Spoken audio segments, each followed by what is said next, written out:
All right, testing, 1, 2, 3. What's going on, fellow rogues? It's Masked Mayor here, and welcome in to a stream that I am hoping the hell and back actually, stay stable here, because everything else has been going on the past week. But yeah, welcome in for Pools. This is a game based around the level 37, otherwise known as, I think it's Sublimity. I believe it's what it's called. From the whole backrooms mythos.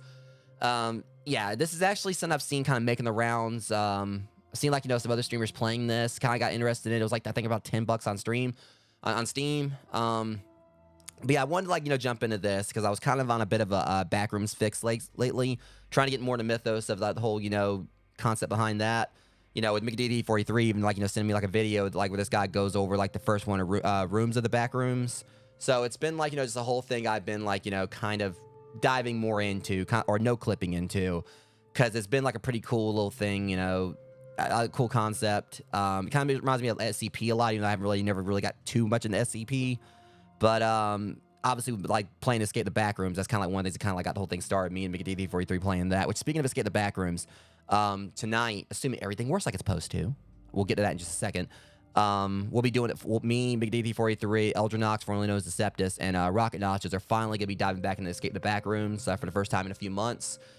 But now, to address the elephant in the room here. So obviously I haven't been live in the past few days, and there's a really good reason for that. For those who haven't read my YouTube community posts, which explains a whole lot, a lot of this, it's been a bit of a BS week. So after I did my little Japan snack unboxing back, I think it was on Sunday. No, it was on Sunday. It was Monday. It was Monday. I did that stream. And after that, I went out of town because I had a meeting I had to go to, for the Haunted Trail I'm a part of. Since I'm one of the scene leads out there for my scene, I had to go out there. It was kind of a bit of a I don't know if it was really mandatory for us to attend. But either way, I needed to be there. To kind of run, for them to run some things by me, and for planning for the haunt and everything is until October. So before I left, I was trying to get things set up because I was going to stream this on Monday. I was going to have it set up when I came back. I'd be able to do the stream. Unfortunately, I couldn't go and set the stream up. For those who don't stream on YouTube, there's two primary ways you can set your streams up. You can either go into your live stream dashboard and just click edit, and you can pretty much take whatever the last stream was you did, and it has all the information there. But you can just kind of edit it and then go in and make another stream, which is very convenient if you're doing multiple streams in a series. When I was doing Dragon's Dogma 2, it was very convenient for that because I was able to just go in, change the title, and just a few other things, and I was able to kind of just go from there. But unfortunately, I was trying to click the edit button and it didn't work. And so I wasn't able to set my stream up. I was like, okay, well, this happened before on YouTube. I'll just I'll just try again tomorrow. And the past several days, including today, this has been going on. So another way you kind of go in and get your stream set up, you can go in and manage. Is you can go in the live stream dashboard, go over to the left. There's a little thing called manage. You can schedule your stream there. That wasn't working that well for me. So how I actually was able to finally go live was I was able to set the stream up in OBS. I think it was actually kind of a mix of going into manage and actually getting some of it set up there, and then going into OBS, and I was able to get some other things set up. And so I kind of did that yesterday, I believe, and I was gonna go live yesterday. Well, my internet provider decided it was a good time to go ahead and like and turn off the internet. So thankfully, the internet got cut back on today. With apparently, since they make some changes to it, we're actually, I mean, it seems like there's actually gonna be a bit of an upgrade that we're gonna be getting in this house, where it's gonna be like another 100 extra 100 megabits. So it's gonna be like, you know, a little bit faster. But in whatever case, I was worried I was even gonna be able, if I was even gonna be able to go live. But thankfully, I was able to. Because I was like, okay, if I'm having all these issues with my channel, even like some of the stuff on there, like my settings, you know, tab in the YouTube studio, I couldn't access anything there because all the settings were like blank. So there's definitely like some stuff going on my YouTube channel that's at YouTube's end that I'm hoping they iron out, because it really shouldn't be this difficult for me to like be able to go live with my streams. But at least I did find a workaround for now until they hopefully, you know, get this glitch out of the system. But anyways, I just kind of want to let you guys know what was going on, even though I did say it in the YouTube community post, but I know not everyone probably wanted to go through and read all that. So I basically want to give an explanation here. So I do apologize to you guys for the fact I haven't been able to stream the past few days. Thankfully, I'm live now. I know it's not really, you know, anything that was like in my, you know, it was out of my control, but I still feel obligated to apologize, because again, when people come by and watch my streams, it's not just my time, it's you guys' time. And I feel like, you know, I'm doing a disservice to those who do come by and, you know, support my channel if I'm not able to go live and, you know, do my thing for you guys. You know, I'm appreciative of every viewer I get, even those who just lurk. And I know there's like definitely some that, you know, do look forward to my streams and everything, which I'm definitely grateful for. I'm honored by that. But I feel like it's my obligation to apologize, because welcome in, CGC. Hope you're doing all right today. So yeah, it kind of pissed me off. I wasn't able to stream the past few days, but hopefully we won't have any issues like moving forward. But anyways, all that rambling aside, because I just like rambled for, you know, several minutes here, like trying to run this all by you. We're gonna go ahead and get started on this. I heard this isn't really a long game, but if it comes down to it, we have to like, you know, cut, you know, it short, you know, like to be ready for tonight. Don't know when we're gonna be going live with like Escape the Backrooms, but I'm hoping we can actually finish the entirety of this in one go. But I'm really excited for this, because the thing is, apparently this game doesn't have any combat, but they said it's still creepy in its own ways, or like not combat, but there's no monsters.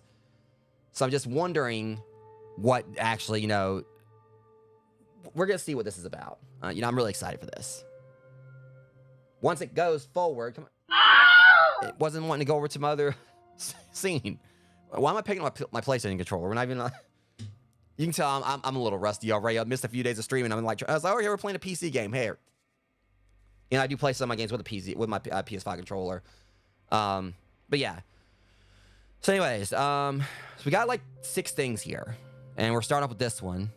Now, I will say I did play a very, very, very marginal bit of the demo, like only like probably like a minute of it, and just kind of like see what the game looked like. And this is a beautiful game, so I'm really like just excited to finally get around and playing this. And the main thing I'm just happy about also is that knowing, at least in my stream, I was able to go live.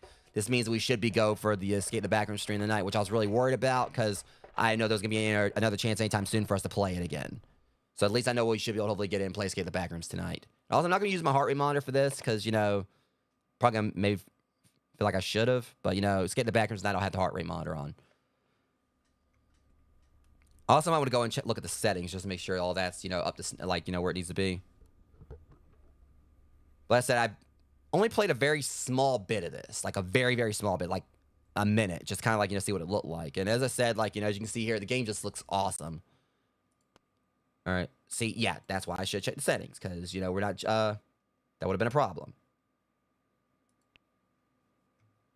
All right. I should have fixed it. Okay. So yeah, what this game is basically supposed to be about is mainly just exploration. Just going around, just looking at it, like, just... I can already kind of, like, you know, tell the reason why I say it's unsettling, just because, like, for one thing, just how ultra-realistic the graphics look. I mean, this is, like, some really good graphics in this.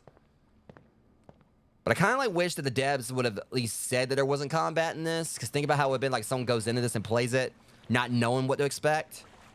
But at the same time, I feel like there might be a reason, like, you know, why they said there's no, well, not really combat, but, like, there's no monsters. It's like, okay, so, you know, y'all are doing, like, this is like a liminal spaces horror experience. That's what the Backrooms are known for. Why would they explain that there's no monsters unless they got something up their sleeves? But still, I mean, it's just... Even though I know this is going to be primarily a walking simulator, I do like, you know, the fact that, you know, just how awesome the game looks. Any, like, little effects, like when you go in the water, you see it splashing and everything. course, the main thing I think about with this is like, you know, from Escape the Backrooms when we were exploring Sublimity or level 37 in that. And there weren't any creatures in it, but there was like at least one room you like there were like some spots you could go to that would kill you just by stepping in there. As McDV43 found out very quickly. But I definitely can kind of like see, I guess, because it definitely kind of has like unsettling nature to it. So that's what it is. Okay, now I get it. So y'all gonna be playing that kind of game. You're gonna be like making sound effects and everything happen to where it try to throw me off. Okay, I see how it is. Alright, deadly taking the atmospheric route. Okay, can you move faster? Okay, at least we can move a little bit faster. Alright. But so far, I mean, just like a little bit, I'm just checking out with this where, I mean, I am enjoying it. It's just like, you know, I'm going in. Well, I mean, I had to use a workaround. It's still not fixed. I still like, you know, go in and try, like, you know, use the edit button. It still doesn't work. I had, like, you know, use OBS as a workaround. But at least I was able to go live. I just hope they fix it so I can actually do this properly, you know, soon. But anyways, welcome in, Mac. I'm just hoping it's not going to affect you that way. That's the only problem. All right, did we just loop back around and go back to where we were? What the? All right, game. I see how it is.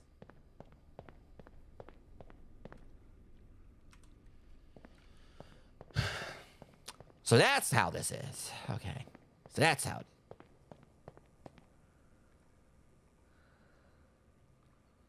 Things are how, like, you know, just everything looks or whatever. It's like it'll really be really easy to just fall. What do I got going here? Okay, so there's this little, like, animation for him, like... Okay. I'm kind of concerned, because I know they said there's no entities in this game.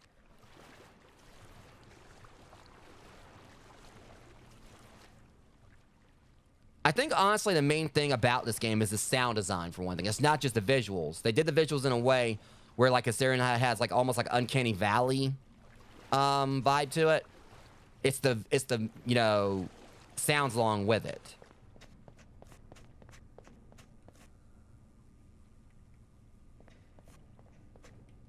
Again, it's the fact they have, like, you know, just background. So just like, you know, hear me out on this, or actually hear this out. So just listen to this.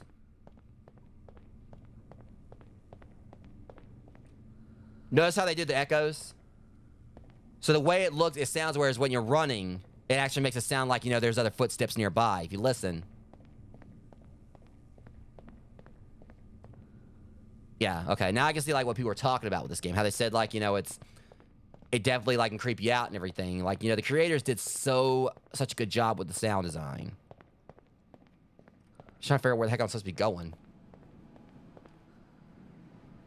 Alright, let's go and check this way. Now, I know we went through a dark room earlier. Okay, alright, yes. So, I think we went this way and I turned right.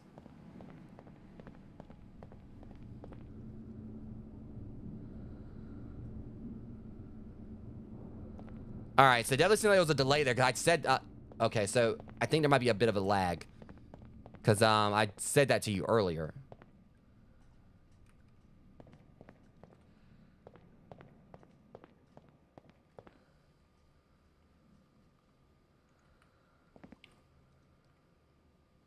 What the hell's that?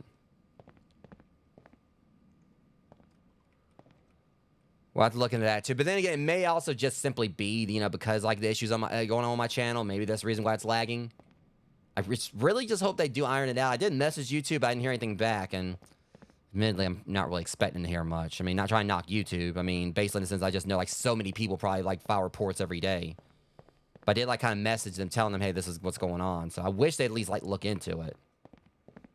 But if it's like it's an ongoing thing, okay. Just, okay. All right, that's good.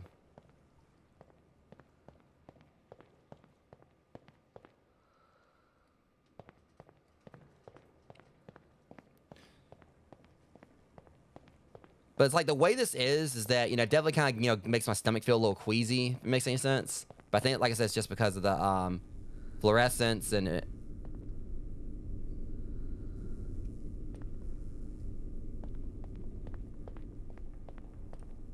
Oh, shit. Oh. Yeah, I'll just come back to that. I think that's what they want me to do, and I don't feel like doing that just yet. I want to go up the slide. All right, I was like, I was the king of like this whole little rite of passage, at McDonald's play places, for quite a while, going up the slide. Oh, come on. You want to let me enact my childhood? Reenact my childhood? Look, I'll have you guys know. I don't care how hot those slides got in the summertime. I don't care like how much that static electricity, was like popping the hell out of me or whatever. If I wanted to go up that slide, I went up that slide. And I impressed all the kids, like, when I did that.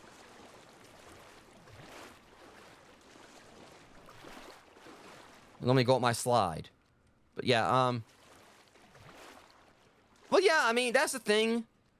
In, like, when me and Mac, played this, in Escape the Backrooms, it, that's the thing, when me and Mac played that in Escape the Backrooms, it was like, that was the thing about the level, like, there was not really much anything you can kill you there. There's only like, there's like a certain spot if you went to or whatever. Mac found out the hard way it could kill you. And also Joe had found that out. Rocket Nachos found that out when he went through there. But, otherwise, like, yeah, level 37 was peaceful. You didn't have to really worry about anything killing you. I mean, it's definitely one of my favorite. Oh, what the hell was that?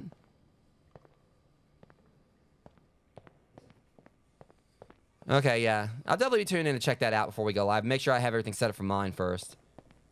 So the way they kind of got this going is that, again, don't really think there's any combat or whatever. Or I keep saying combat.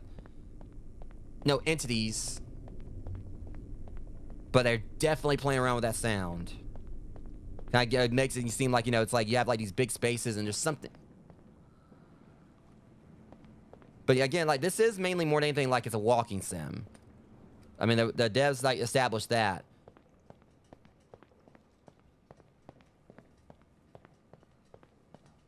Hang on.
Of course, I can't have my first stream back without like things going south, but I apologize for that, Rogues. Anyways, yeah, so it looks like this area is like more and more expansive. That's just not very nice.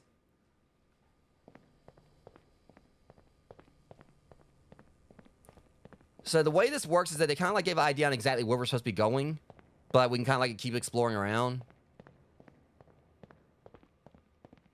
And that's kind of like what I like about this, the fact that you can kind of like just go and just see like what else there is to happen. 'Cause I know they want me to like jump down in that one pit.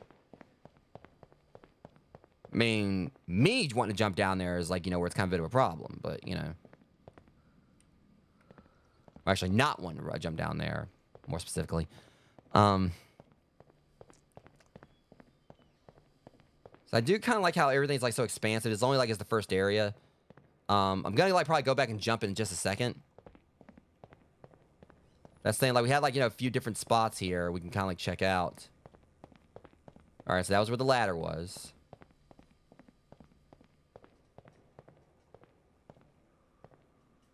Oh yeah, there's a ladder here. Of course, Fiona probably would jumped up there and like and smacked the thing, and then like brought it back. So let's see.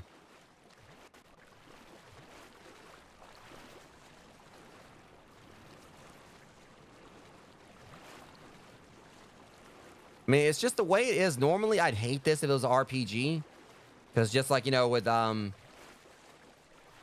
me, like, going around trying to find, like, base, like, oh, okay, like, what treasures are... The hell was that? This way, it's like, okay, you find, like, more areas to go that take you off of the main path. But with this, it's not really that bad because, it's just, you don't really expect to find, like, any kind of, like, items or whatever. So, you're not really going to be missing anything. But, still, you want to, like, I just kind of, like, want to just go see, like, it's all about the level design.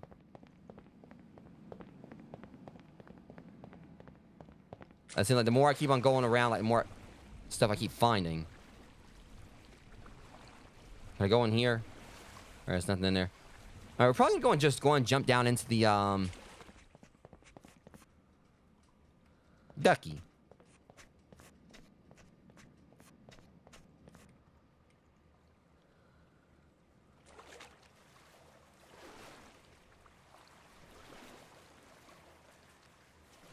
If it...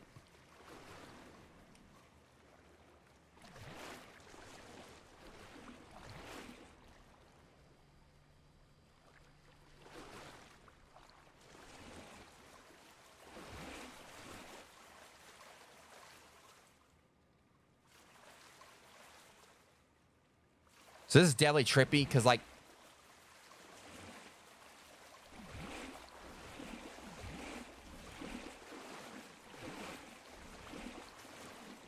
Alright, let's see what happens when we go up here. But this is really cool, though, just like the whole experience, just kind of going around just seeing what all you can find. So there's always, like, something else.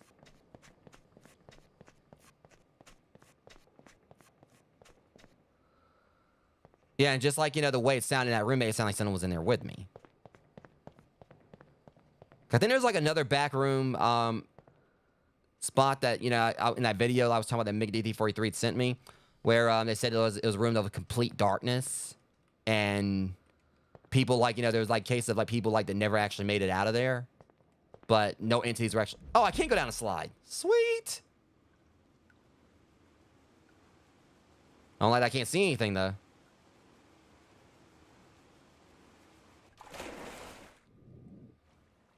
Think about how that would have been in VR. So in fact, I couldn't really see ahead of me.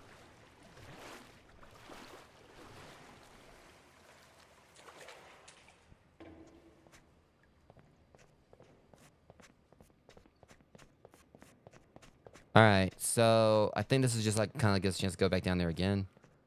Don't really want to do that. I want to find the ladder. Not the ladder, the diving board. Ew.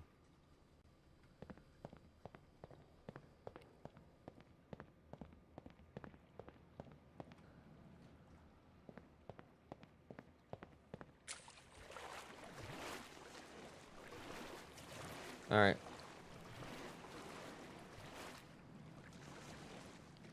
Let's go back this way. I'm trying to find the... Sorry, the sound design keeps getting me, though.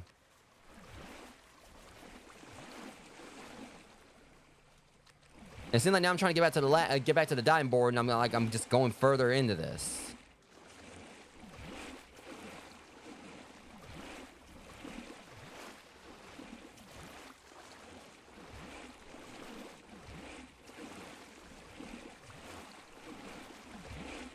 Because, like, knowing that there's no entities, supposedly, isn't exactly making this any less creepy.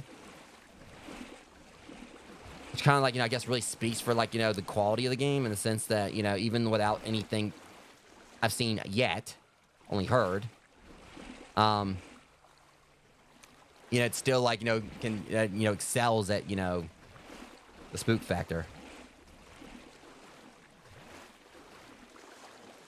I'm having this...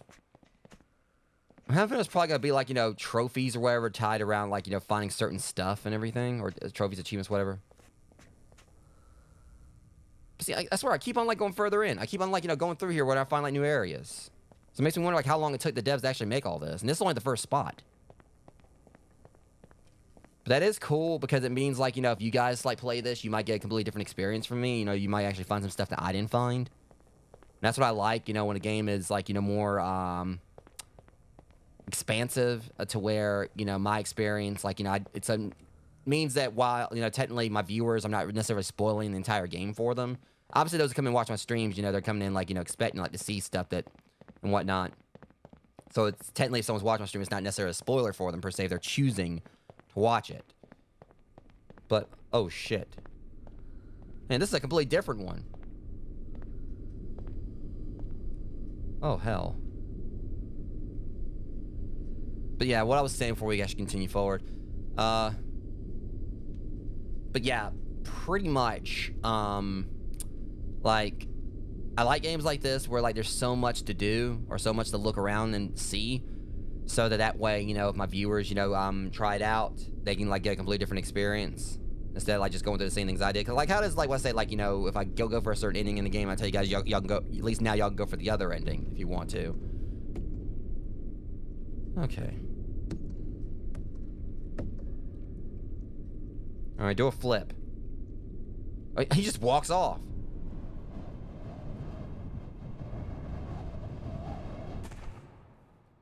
Chapter 1 completed.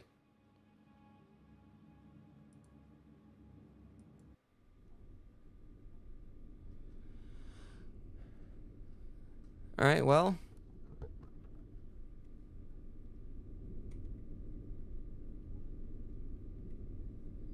That was, yeah. So in a way, you know, if someone actually decides to kind of like, they want to go back through and continue playing, there's another thing about this as well. In the sense that if you want to go back through and see, like, there's any, what you missed, where you can always, like, go do that. And also, it's pretty trippy with the walls, right? If y'all can see that. Don't know if you can or not. But the way the reflections are... Okay, yeah, that's pretty cool. All right, so another slide. I'm telling you, I wish I could, like, you know, reenact my childhood and go up the slides.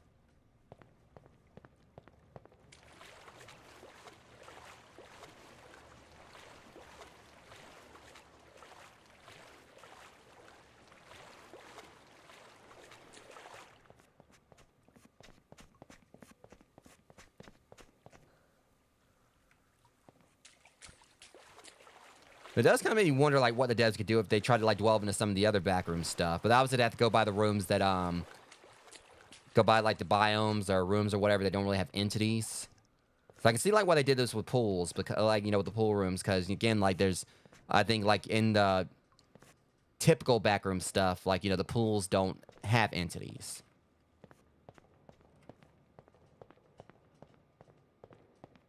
I mean, yeah, like I said, when we played Escape the Backrooms, Mac and Joe had both, like, you know, had something kill them. Like, you know, they died when they went in one of the dark rooms, but that was basically it. It was the room itself, and they didn't necessarily die to an entity. And the whole thing with the pools is that it mostly linked to, I think, a couple of other areas. I know we ended up having to go through, one, like, the pools, like, led to the, like, to the hub, and led us to the, like, the, you know, the run biome. All right, makes you wonder how you get up there. Or get down in there. I don't know if I want to, but... Going this way.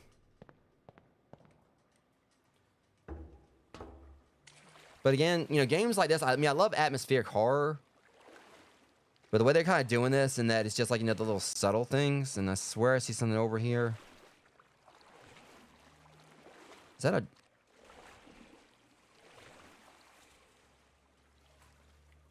Oh, right. I don't see a damn thing in here. Do I have a flashlight? No, I don't. I saw that rubber... Where's that rubber duck? See, I thought it was a person when I came in here. I thought like there was like someone just like waiting around, and my stupid self walked right over to him, but now I'm trying to find that rubber duck.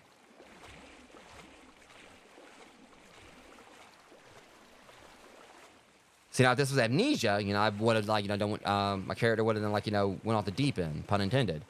Okay. That was weird. All there was like a duck you could barely see.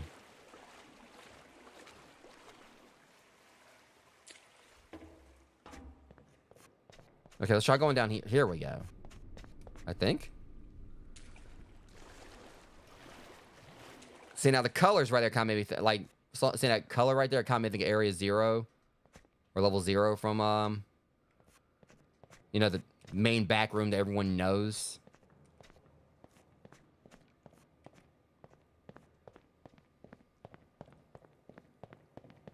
I think I already came down this way. I don't know. That's the thing. Like, they're trying to confuse me here. I'm trying to, like, figure out exactly. Okay, I ain't been that way. Because I can't go that way either.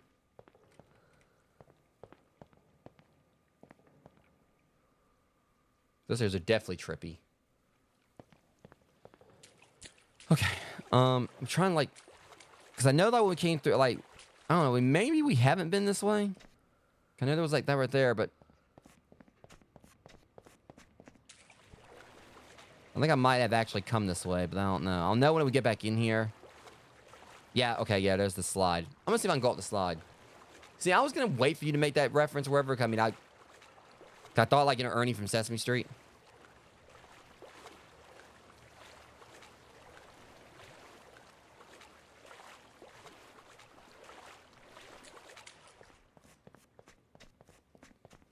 All right.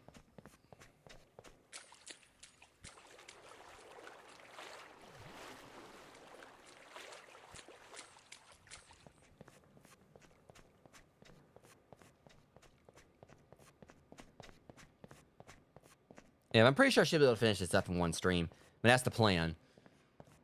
And I'm pretty sure if I want to go through and try to see everything, like, try to, like, you know, see if I can find every single solitary thing in each level, which, let's be real, I probably need an actual map for that.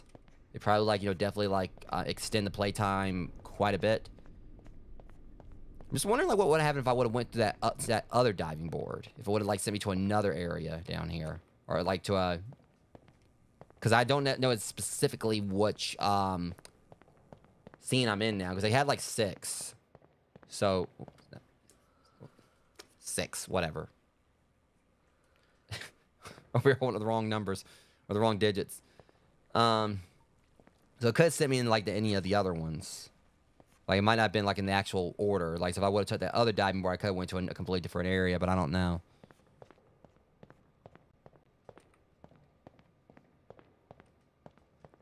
Okay, that just looks like a lawsuit waiting to happen. That's what that looks like.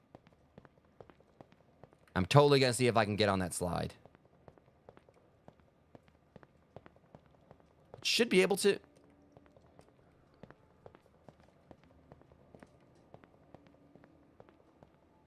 I'm guessing I can? I don't know. I want to get on that slide. I don't care.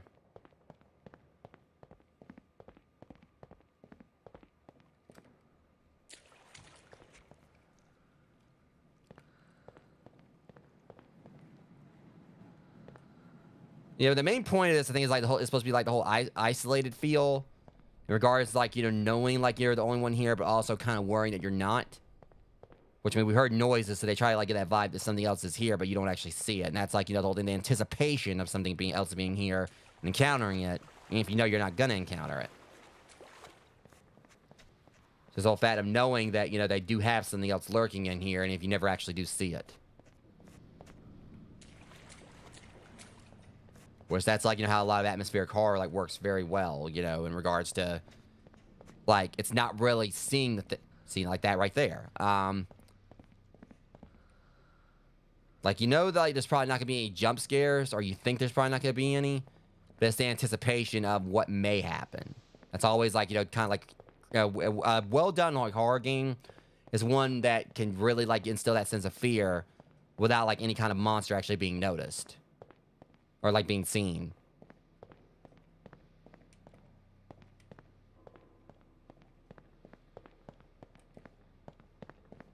So they definitely are nailing that with this.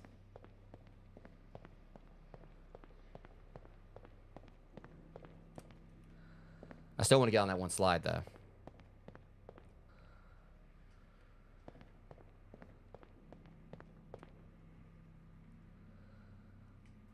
I mean, also just, like, the design or whatever, like, it just makes you wonder, like... So there's just, like, a random swing right there going back and forth. First of all, it makes you, like, wonder how the hell you're gonna get on the thing. But also just the fact that it's just this swing right there in front of that big, you know...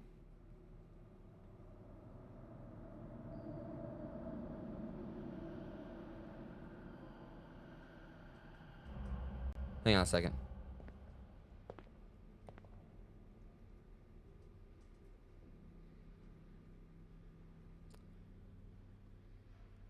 Let me try that again. So I was just like standing idly right there.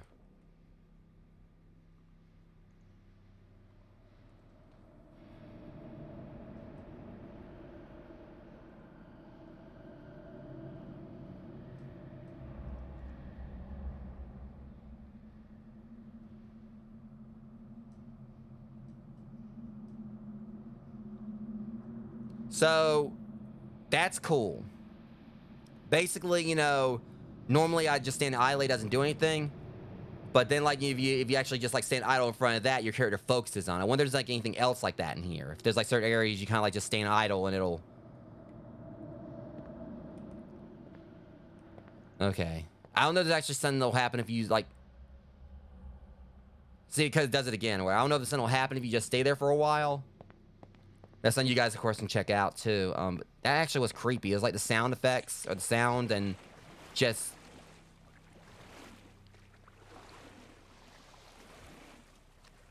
I don't know. It's just like little things like that that kind of impress me. Because like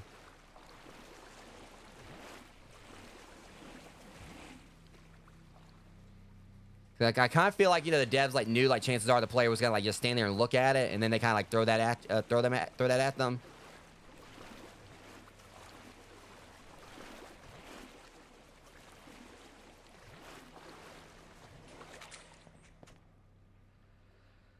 I feel you. So I walk up to the statue and she's gonna like just bitch slap me. But also I'm gonna keep walking because I mean you're very close to look like a mannequin, and I'm not gonna no. Stay still. Oh shit. Okay, that's even trippy too, because I swear it looks like, you know, it's my glass or oh hell no.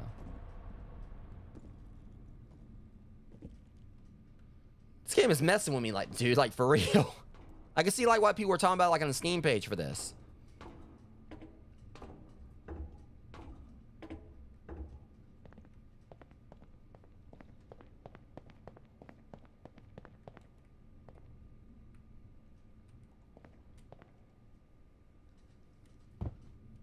You know, I think I might actually just need to like do like a little subtitle for my stream or wherever, like a little flavor title, whatever you want to call it. I might just like, you know, name this Rono Zoro Simulator. Considering fact, it's just like the way this it makes things so much of how Zoro from One Piece would go. Like, whoa, what was that? I was looking at the chat and something happened right there. I'll clip it so I can check it later. I'm not gonna easily just watch the stream. But yeah, just basically because Zoro, I've made a joke on stream before. For those who never watched One Piece, there's a running joke with Zoro, who's like probably I want to say maybe my second favorite character. I don't know. I mean, my top favorite characters are like Sanji, Luffy, and Zoro. Sanji's my main favorite, but obviously they're the three strongest members of the Straw Hats. But Zoro, the main thing about him though is a running joke throughout the series where he's constantly getting lost. Like, there's literally like, you know, one episode where like they were running in a straight line, like, you know, all of them were together. I think they were like, you know, had a particular path they were going on, and Zoro even almost got lost there. Because he was running with like a couple of the other characters, and actually, in some way, somehow, right there in front of them, he actually, like, you know, just the simplest path. They were just taking a straight line, you know, going somewhere else, and he somehow almost got lost. I think they actually had to grab him and like bring him back over to run with them, because he actually somehow started going in another direction.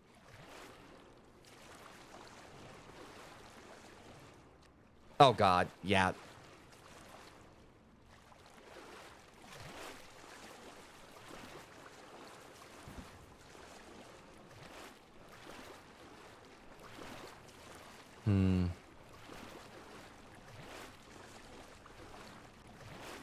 It's kind of a.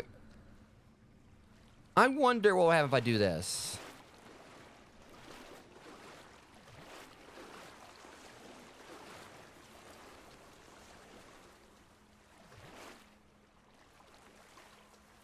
Yeah, it kind of caught me for a second too.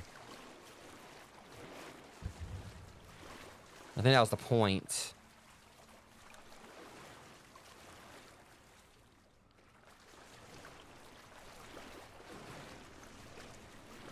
I kind of thought if I actually pushed the duck up against this where like maybe something would happen.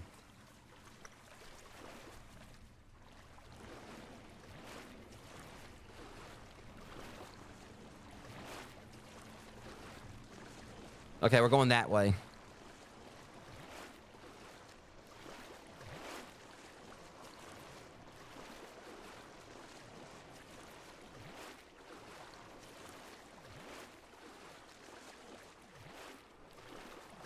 Welcome in, Butterfly. Yeah, Mighty Ducks. Yeah, God, I love that. Well, never saw the movies, but I love the cartoon where the ducks were actually ducks.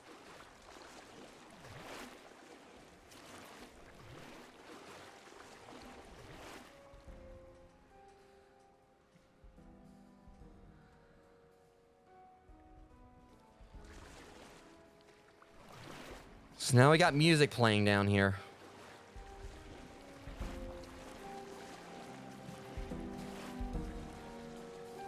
Bit loud.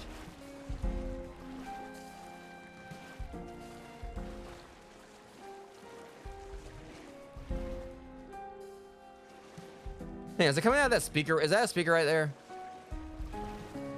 Okay, that's why it sounded so loud right there, and then it kind of like trailed off when we got over here. I thought it was a piano in here. Yeah, I had a crap load of toys. Wild Wing was always my favorite character. Was that thing like he was probably my favorite character than Duke Larange was like my second favorite. And then third was probably maybe Nosedive. If you guys never watched the Mighty Ducks cartoon or whatever, highly recommend it. That was back, one of the things I consider like one of the best things Disney put out.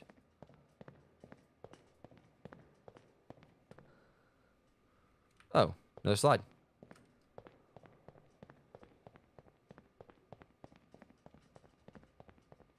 I mean, but the toys were awesome though. And then they had like I can't remember if it was Burger King or McDonald's, but they had like a toy. They had like a kids meals where like I think you could eat like each of the ducks and they'd be on like on a little plastic hockey puck. I think it was something like that. I can't remember. It was like so long ago.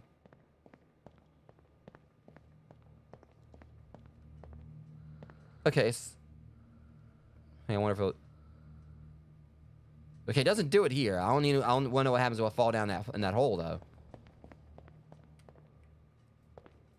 That was like extra super duper ominous. Yeah, the heck with the room. I'm going down this slide. Oh, I wonder if there's a trophy for like, our achievement for going down every single one of the slides.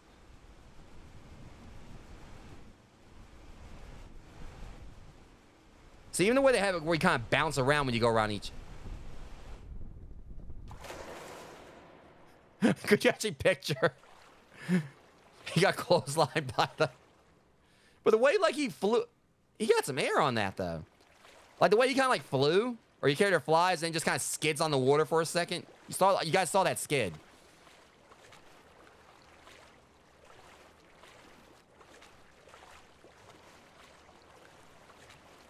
The truth to it is, ominous nature of this aside, I totally would, like, explore... It's funny Butterfly said that. I actually was about to say, it would be kind of cool... like if you have, like having like a bunch of friends, just go and explore this place. Like ominous nature of it and possible like, malevolency. They could end like someone be dying aside. This looks like this actually be like, I mean, like I said, this is definitely spooky. But this would like, be like a hell of a, fun place to explore with some friends. Just as long as we don't get lost or anything, Oh shit, I thought there was water here. Hey! Okay, so if you fall... First off, that was cheap as hell. Okay. So it just basically does like a dice, Bucket bites the dust, though, and just like rewinds time on you. JoJo reference, for those that don't get it. Yeah, I mean, but I can see what you mean, Butterfly. I mean... The water is safe. I mean, and like I was saying earlier, technically, this whole spot of the back rooms, normally, I don't trust that air tube, just so you know. I'm going to check it out in a second, though. The whole thing behind this particular part of the back rooms and the whole mythos behind the fandom of is that the pools are technically normally safe. They're a safer area compared to like others because there's no entities here. Normally, like because with me and Mickey D43, if you watch like our Escape the Backrooms playthrough, because this isn't Escape the Backrooms, this is just pools. When me and the guys played Escape the Backrooms, we went to the pools and nothing ever like killed any of us except for like these one rooms where the room itself killed us. But otherwise, there were no entities.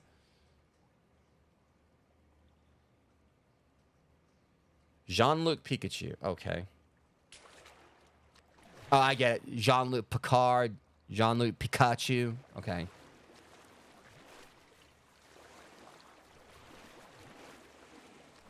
So both of them start with P.I.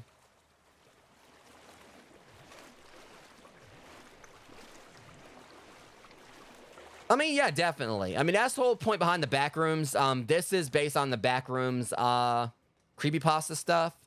I'm pretty sure, like, yeah, Backrooms is a creepypasta, right, Mac? I mean, I'm still trying to brush up on all that, guys. I mean, I'm pretty sure it is a creepypasta. I can't remember, like, what the actual origins that were. Okay, yeah. So, technically, the backroom stuff, Butterfly, is a creepypasta, is actually horror. So that's actually what this is. Like, but the way this game right here is designed is that, from what the devs said, there are actually no monsters in it, but the way it's designed is that it still messes with you. I've just been playing this knowing there's no creatures in it, and it's still been messing with my head quite a bit, because just the sound design and everything. Yeah, let me see. I know, like, I could have got someone else to get it. Yeah, because we did like a series, like we've been playing a game called Escape the Backrooms. Me and Mickey D43 started a series on it, and then afterwards we kind of like rebooted it, like to get Rocket Nachos and Eldronox in on it. Eldronox formerly known as Accepted. So I'm gonna keep saying that until I actually finally accept that he changed his name. And the whole point behind Backrooms, I think, is like a good way to kind of like interpret it is SCP, but instead of being creatures, the Backrooms is based around all these different rooms. I mean, it's like there's like an endless number of rooms. And each one has, like, different things. Like, the original Backrooms thing is basically, like, it's kind of like a concept like, the backrooms of a clothing store. It's just, like, these garish, yellow walls, like, the smell, like, the carpet's, like, moist, and there's, like, the smell of moist carpet and everything.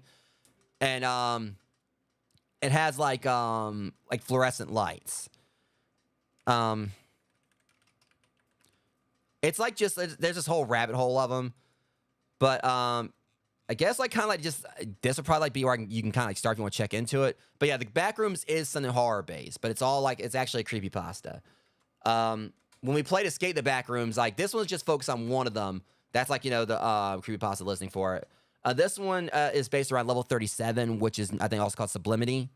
And it's just like these pools.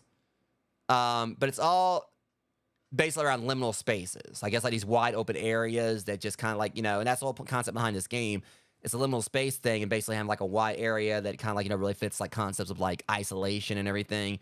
So in this, like, there's nothing really in here with you, but that's actually what makes it scary. Yeah, because there's like a whole bunch of different types of creatures that you got to deal with. Because that's how it was like when we played Escape the Backrooms. Like I said, we're gonna be playing like the next episode for that hopefully tonight. With full group, me, Mickey D43, Rocket Nachos, and Eldronox. But the whole concept behind the Backrooms is that, like Max said, like D43 said, some of them can be peaceful, but some of them also, you got like, it's basically run for your life. Literally, one was like, we got to run for your life. And it's just like, it's just a bunch of randomness like in each room. Like, there's one that's pretty much just like an endless ocean. There's one that's basically you got to deal with like, these, like, it's supposed to be like a party where, like, when the music stops, like the creatures will try to kill you. The most well-known one, though, like I said, is like it's the initial backroom, level 0, which is pretty much just like this, this area with yellow walls, moist carpet, and fluorescent lights. And there are like it depends on whatever Joe's gonna be ready, because he's gonna be the main wild card in this one whenever he gets home. I know, like, I can probably like have Amber just ask him like when would be a good time to start. But yeah, whatever the case, Butterfly, the thing about pools is that this area is normally safe. It's just like a whole bunch of pool rooms and everything. Probably like smells hella like bleach more than likely, and chlorine. But for the most part, this area, this is one of the biomes that's supposed to be like safe. There's another one that normally is supposed to be like an underground garage. You know, we fought like dealt monsters in Escape the Backrooms in that. And normally that's supposed to be like one of the safer. Yeah, it's like I think like a garage one. I think it's like level 1 or level 2. It's supposed to be like, you know, a crap load of resources you can find there, like food and water. So technically people could actually live there. Yeah, there's also like hotel ones in the backrooms as well. There's like hotel biomes. But yeah, that's the thing. The other thing about it is that they put like a very big emphasis on almond water for some reason. Like that's basically what like one of the main resources that you drink in the bathrooms. I think like someone kind of put a link to it that since like technically almonds are like, you know, normally kind of basically, you know, that's like a smell that kind of like, you know, is commonly placed with cyanide. That's one reason like the whole thing with almond water. Like I don't know if they try to say like you're drinking cyanide or whatever it is. Like somehow in the backrooms like it actually normally cyanide would poison you, but in the backrooms it keeps you alive. Because I think it's like in the back rooms, normally like there's like a lot of stuff you can drink. They're like water in there. They're supposed to be like insanely toxic or something. But yeah, almond water, which actually has like a smell like that of cyanide, can actually, you know, keep you refreshed and keep you going and everything. I think that's like something I looked up on it, but I can't remember. That like there's like so much to the whole fandom of it. But yeah, this is about the pool biomes, like the pool light levels, which is like one of my favorites from everything I've explored so far. And it's literally just you like, you know, just... That's right, I was going to go down... I was like, was that there before?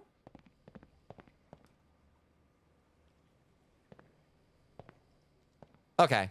That's what I was thinking. I'm definitely going to have it, like, have the stream ready in advance. Did I go down this one? I couldn't have. Okay, now this game is messing with me. Can you see? Hold on a second. Did I...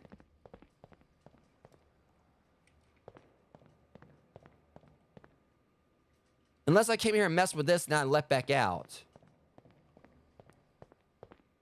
Now I know this game's messing with me.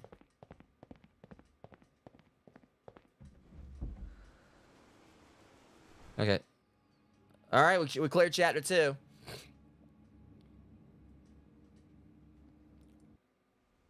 I think I might mess with the air tube and then turn around. But yeah, basically what this game is doing is, again, there's no real monsters you fight, but it messes around with you, like with the sounds and the visuals and everything. It kind of like, you know, that's the way like liminal space stuff kind of works, I guess, sometimes with the back rooms. And then it kind of like makes you wonder what the hell's going on. Like you're kind of like, you know, it makes you paranoid. That can work, I think, yeah.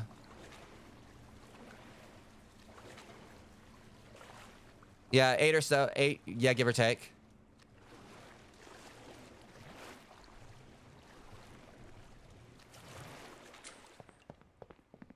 Yeah, but that's the thing. We're already like at part 3. We're only like we're not even an hour in.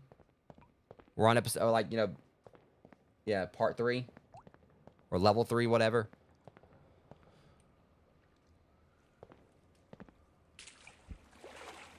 Yeah, it's been a long time since I went to a water park.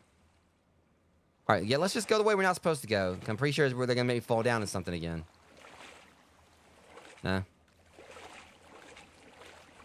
But again, you can tell like a horror game is pretty well done when there's no monsters, but it still like unsettles the hell out of you.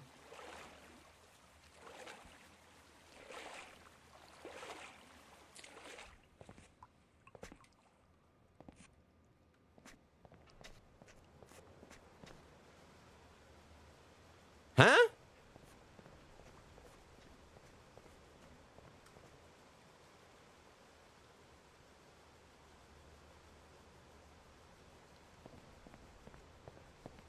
Oh, yeah.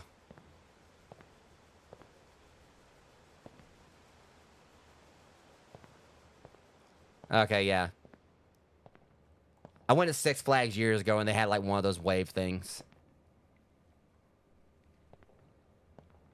I know, I think I know what you're talking about. But yeah, like I said, you know, it would be pretty cool to have this as a spot, like, you know, for like, you know, you and some friends go here and just like, you know, just explore around. But then the main problem would be like getting lost and everything.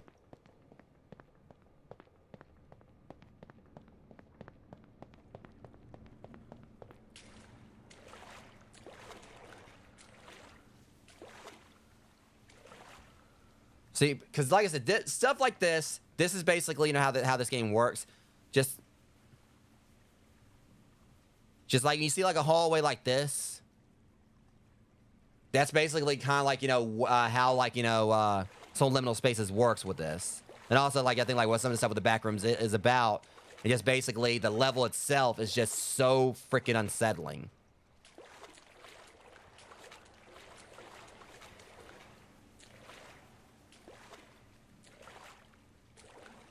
But in regards to escape the backrooms, I don't know really which level it was that... I can go ahead and say what level it was. It was those damn puppets. Okay, there's a random-ass sauna in... Okay, that's a cool effect, actually. So, when you go in here, you actually kind of like... Wait a minute, this dumbass is wearing a helmet. I just realized that. That's what's going on.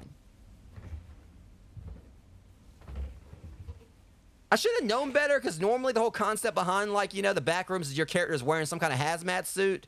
I think, like, I believe the air in the backrooms, I think, tends to be poisonous or something. I just realized this dork's wearing a helmet. But that is such a cool effect, though. So you go in here, it actually shows, like, yeah.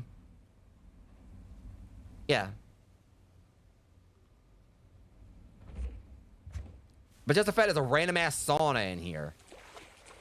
I guess it kind of makes sense, though. All right, 2 random saunas.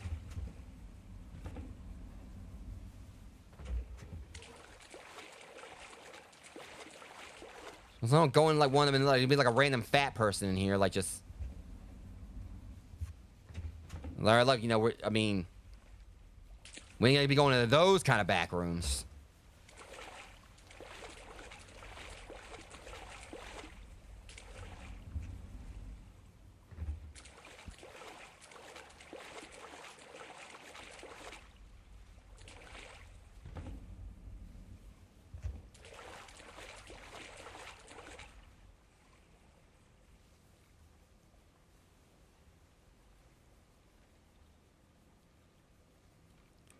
Random fucking toilet right here.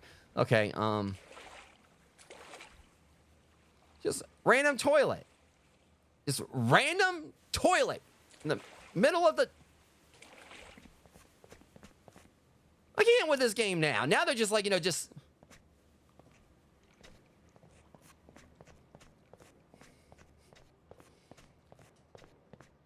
I mean, it's just, you can tell the devs...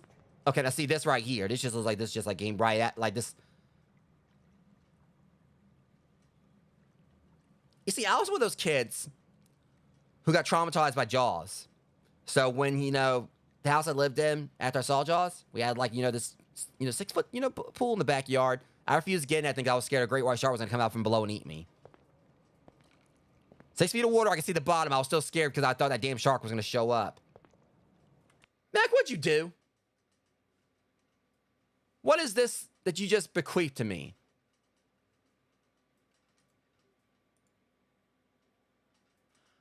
Oh, you son of a... He got me inside the back rooms. That's another one of the escape the back rooms. Like, not escape the back rooms. Inside the back rooms is one we've been considering playing or whatever. He just grabbed me that. Nothing my ass. It was... Right. Appreciate it, man. Tell us some nothing. It popped up on the stream. There was intelligence. There was evidence. All right, so that's another backrooms game for us to eventually play. But yeah, like I said, you look at it right here. You look out there, from this angle, it looks like, there's no bottom to it. You expect to see a fin. Of course, this also is like this coming from the guy, who's playing Sons of the Forest, and he like encountered a random ass cave shark. So, just random great white shark hanging out in the cave, in like a little pool of water in the cave. But of course, the water actually did lead out to the ocean. So, we basically had like the Seagull to 47 meters down right there. The one where they actually dealt with like the shark inside of the cave system.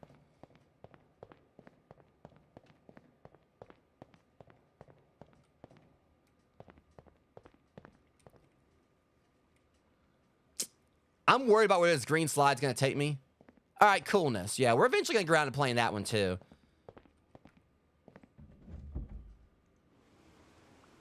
I think what we want to do is try to go ahead and, finish up Escape the Backrooms, then we'll jump on that one at some point.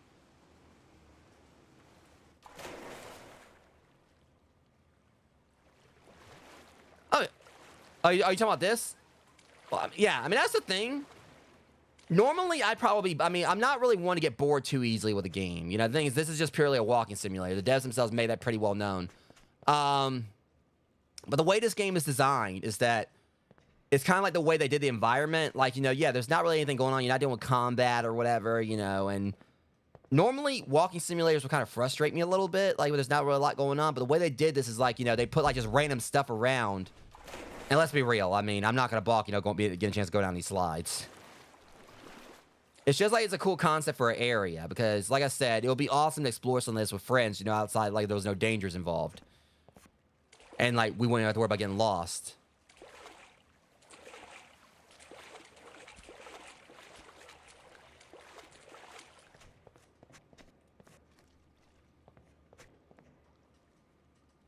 But I guess it's just because the design of every... Okay. I mean, because I've seen these chairs so many times or whatever.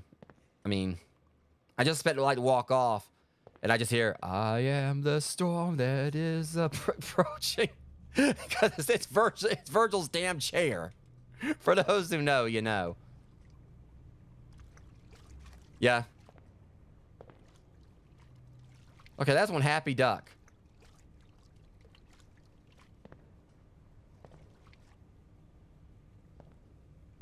Now, this is a pretty cool design here, too, though. See, that's what's kind of like, keep me captivated with this game.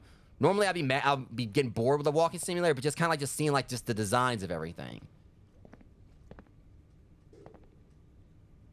This, however, I don't know how I feel about it. See, and again, it's the sound design. It's the fact that how they kind of, like, take you to a bright area, then throw you into a darker area. It kind of, like, it keeps you on your toes. They did really good with, like, the design of all this. I keep on saying that, but, I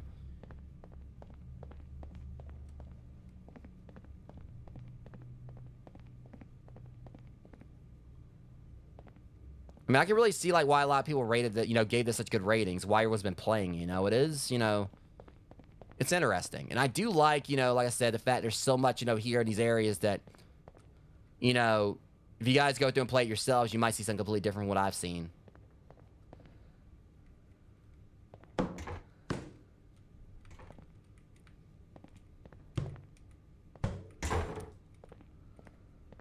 I'm probably not going to want to do this because I'm going to regret it in a minute. Occupied? Okay, no.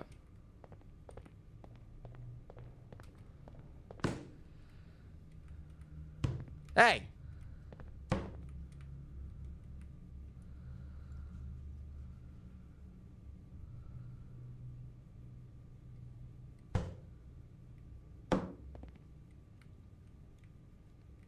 Okay, that's weird. And why in the hell is the toilet paper shiny? Okay.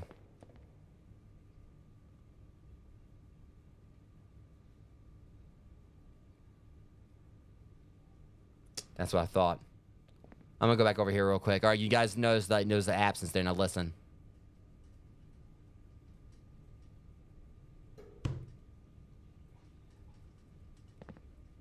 Now I know I heard that breathing earlier. Unless this my character was like trying to catch his breath. I was running around. Okay. Might just been like a random sound cue for like some... Oh, so this is where like, the thumbnail for my video came from.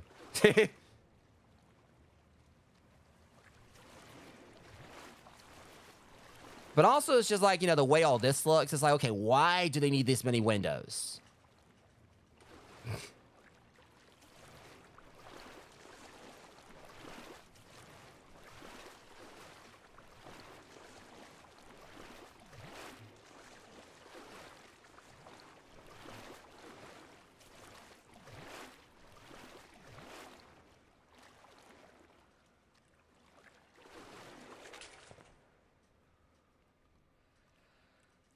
What is this moron breathing? Scaring the hell out of me back there.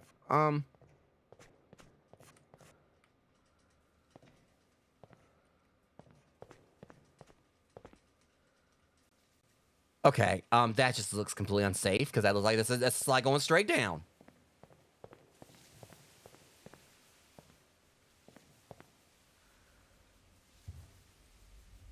Another sauna?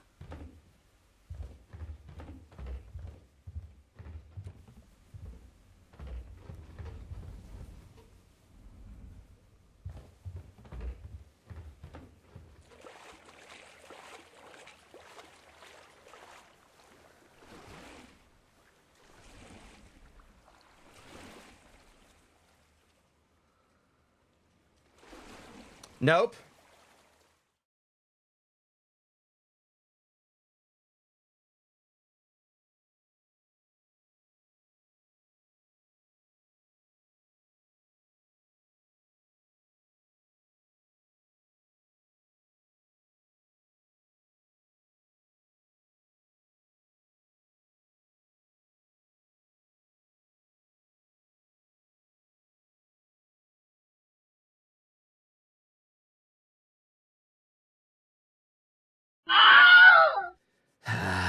Yeah, of course. Mannequins. Because why not? I mean, what is it like, make a way for the king? I'm gonna go tell you straight up, when you punch, like, slaps my ass, or I'm gonna knock someone's head off. All right. Look here, you, like, you statuesque, shiny motherfuckers. Just.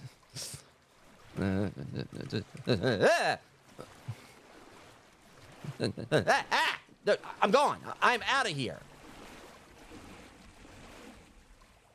Move, toilet! Get out of the way!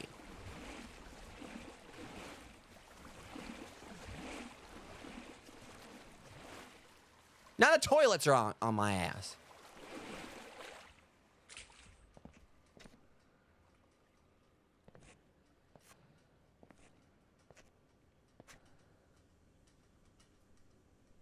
Huh?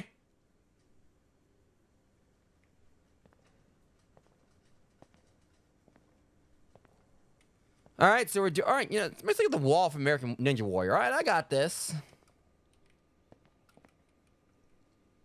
I'm gonna say, like, I see a man come around the corner. You know, damn right, I'm gonna run up there. All right.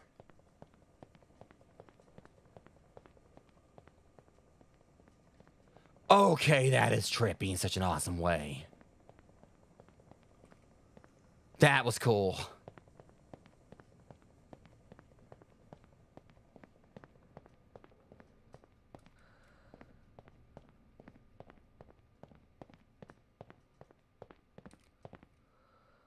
Okay, so now this game's getting crazy with this.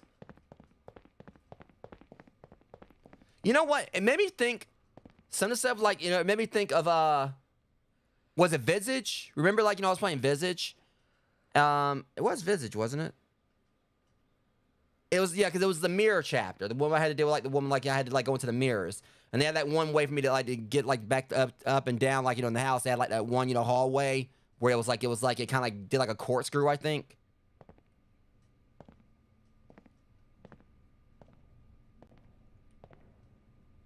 Oh, shit. Here we go.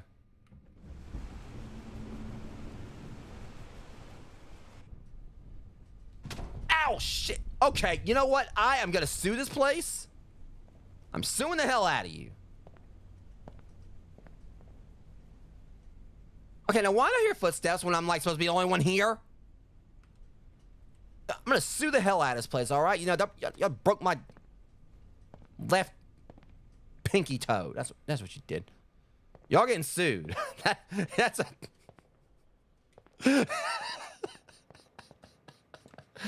That's not even right, man.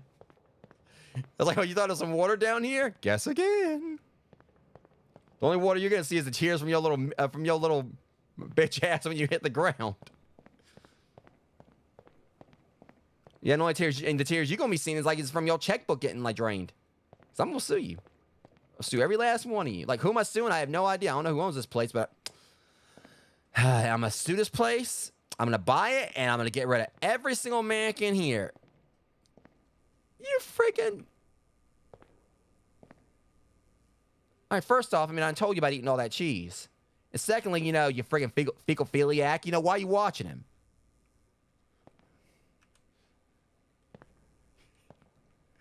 Please tell me I can flush. Can I flush the mannequin? Oh, darn it.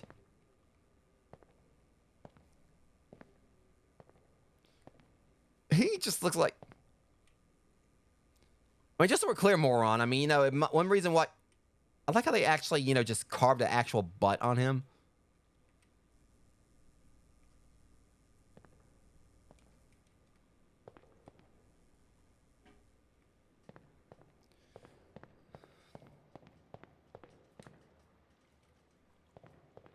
I mean, it's just the fact there's no explanation of it. You go in there and it's just like a random mannequin, like a random statue. Like, you know, right there, you know, on... You know, doing the thinker or whatever.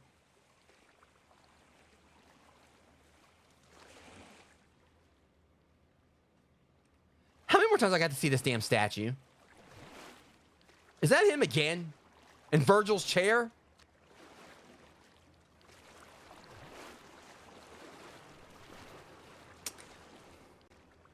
Okay, so he's just like testing how many chairs he can do that same position in? Yeah, the stinker. I was trying to think of something.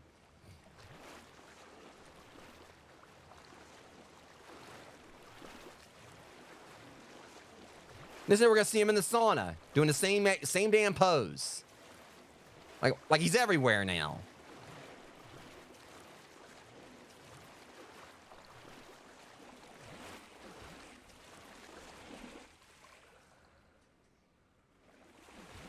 Say those sounds and shove it, game.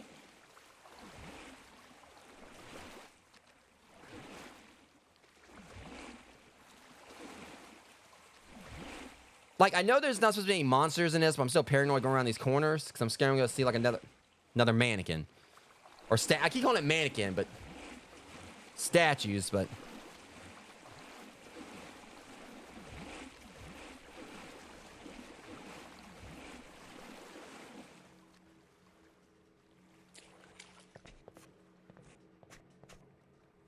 What are you doing?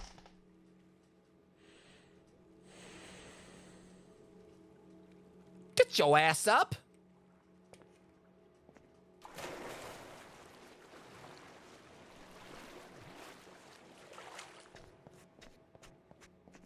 He just sat down on his own.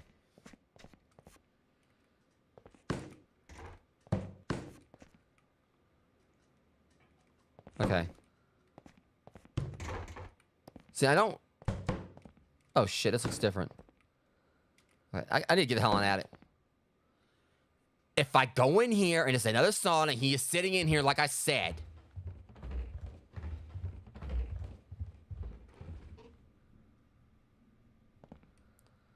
Oh. Oh, no. Okay, no, I gotta get the hell on out of here. No, all right, this sucks. I'm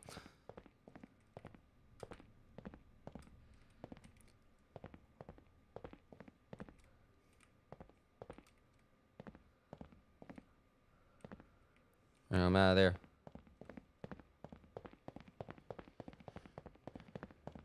That was cool, though. The design of that was cool, but I wasn't planning on sticking around.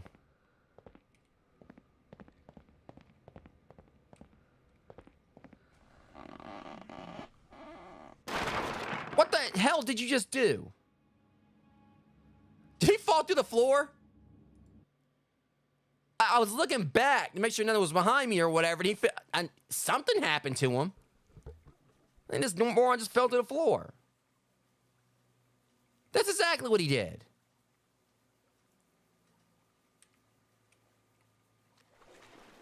I'm guessing he fell to the floor. See, that was that one thing again. See, what I think is kind of cool is it seems like it's going from like a pool room to like a Japanese... It makes me think of a Japanese bathhouse. Not like I've ever been to one, but...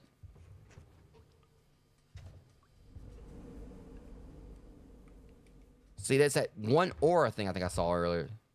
Like, because I was saying earlier, like, something like, you know, came flying at me. I think that was it.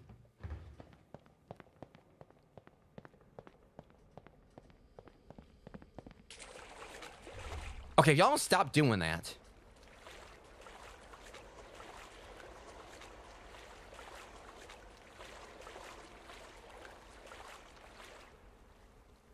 Nope.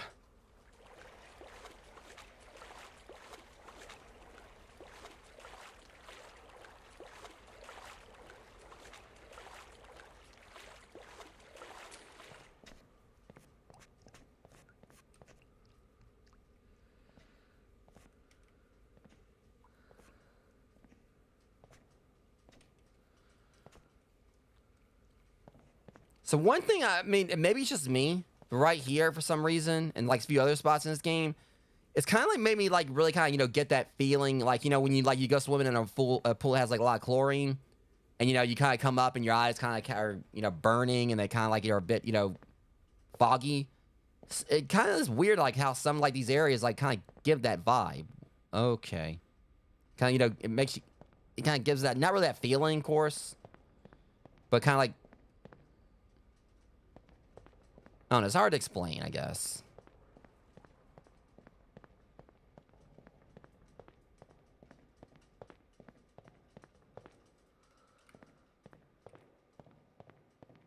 The one thing about this game also is it has like kind of made me feel like a little bit. It made it feel like it's a little bit harder to breathe at times too. So it really does show that they're nailing the whole atmospheric vibe, like concepts of it. In regards to atmospheric horror. Now I know that's really what they're going for. I mean, I know they're just like trying to just make like a liminal space, like game based around the back rooms without any like entities. But obviously, their whole goal is like trying to make like an unsettling environment. So obviously you can tell that they're trying to make like a horror experience with something you don't like really see too often. One is like where it's not like any monsters at all, and it's still like it's creepy as hell. Actually kind of scary.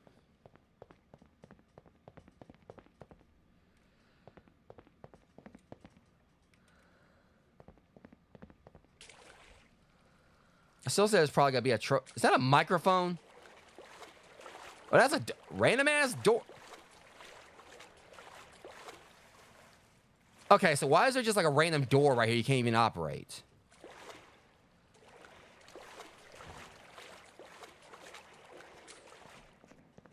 Game, you got me tempted to go down that slide, but I want to see what's up here first.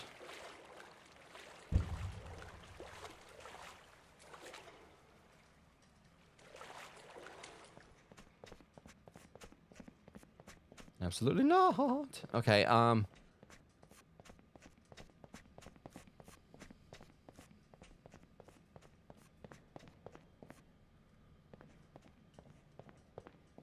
yeah, well, this random starting to frustrate me. Another toilet! Like...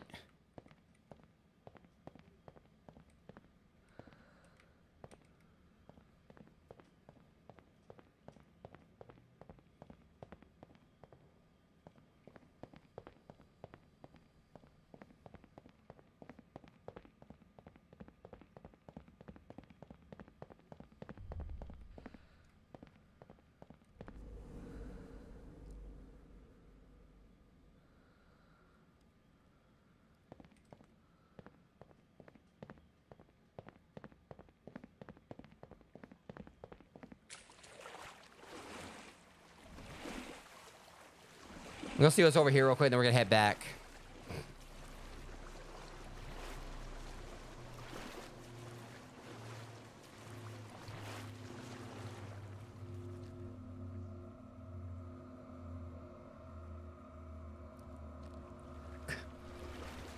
I thought I saw someone walking right there, I swear. Okay.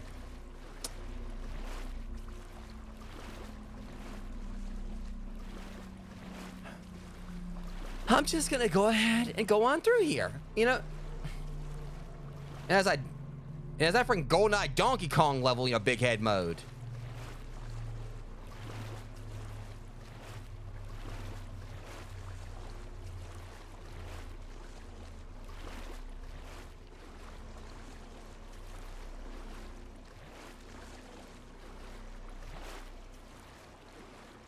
I want to say there was some GoldenEye.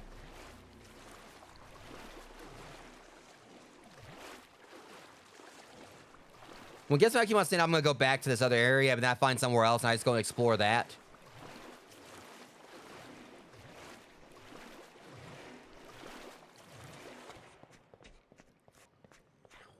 It's bright.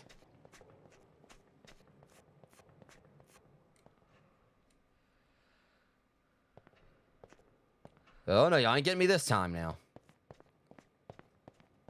Okay, now what the hell is this over here in the distance? Ah, shit. Let me guess. Of course!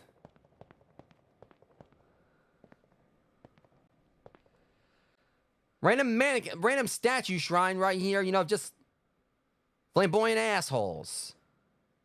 Like, it's like, I love you, darling. Give me a kiss. Like, hell no, bitch. Fuck you. I'm gone.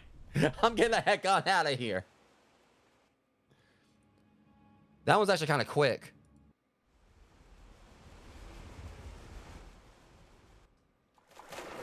Well, at least it was water that time.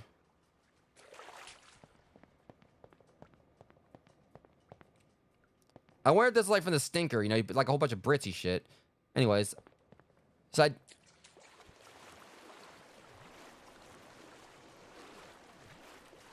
I don't know why, but I was actually spending statues to jump and start doing the time warp for some reason. Oh, God. Son of a bitch. And I just thought about from the Rocky Horror Picture Show that part where, like, you know, when Frankenfurter turned them into statues. Oh, God dang it.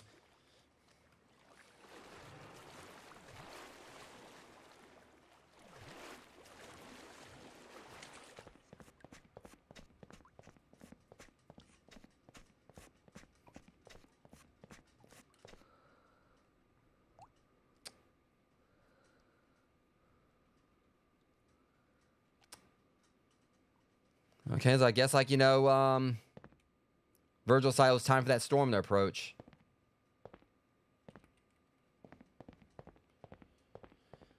I don't know why, but that's just funny.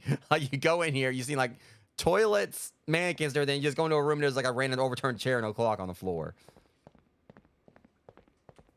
It's like, I love how, like, some of this stuff is just, like, it just seems like it's random as the friggin' frame spoons from Tommy Wiseau's The Room.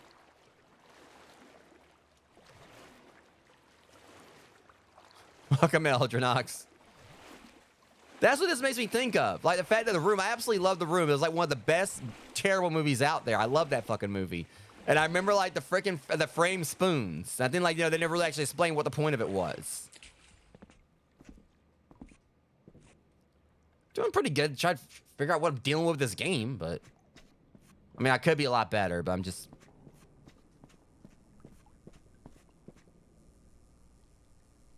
You know, I'm basically just focused on the stream.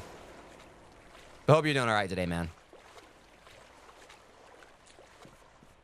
Alright. Alright, so we're going with Poe, Lala, or... Well, I made this joke on Escape the Backrooms because I was saying, like, you know, Tinky Winky, but then again, like, we didn't have, like, a purple slide.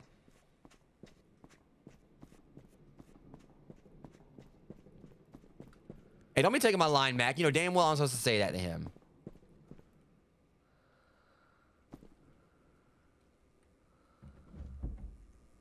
Blue dabble dee bod.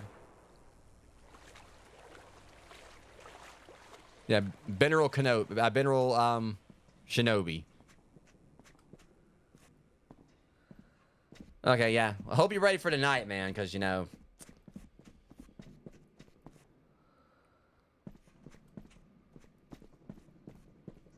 This ain't the only Backrooms game I'm gonna be doing today.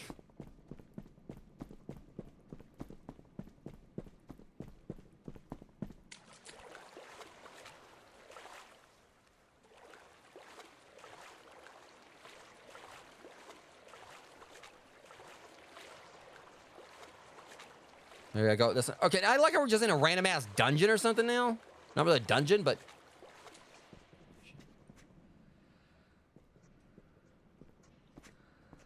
No, it's Binaural Shinobi the Third Hold the Mayonnaise. That's what it is.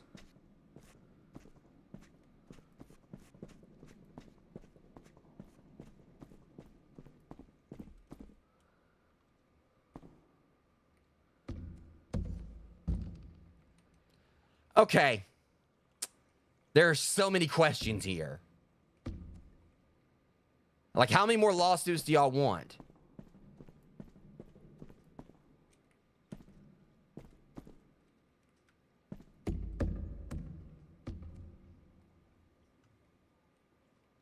Hang on. So this concern... I swear I said that damn chair one more time. Every time I think Virgil.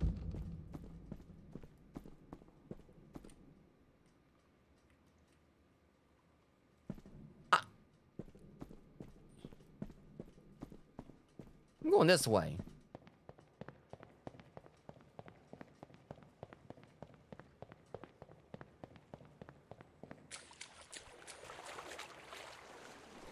We're jumping back on Escape the Backrooms. Since Rocket Nachos, like, you know, it's like since Mac's off today and Rocket Nachos is off, you know, is also gonna be available. I wanted to find jump around that. Is that a giant cell phone? I'm not gonna lie, I thought that was a cell phone. Is that a is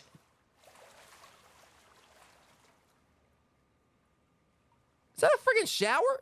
Like, I can't with this game anymore.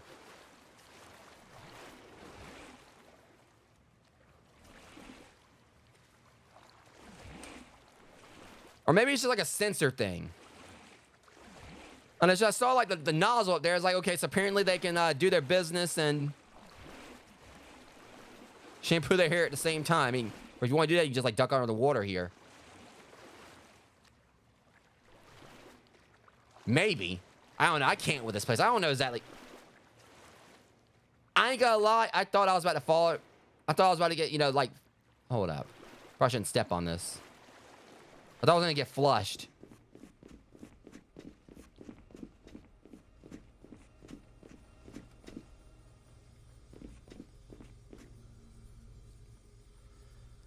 I never back to Japan. I swear if Geese Howard comes out and predictabos me. Like I just like expect soy sauce from, for Geese to start playing.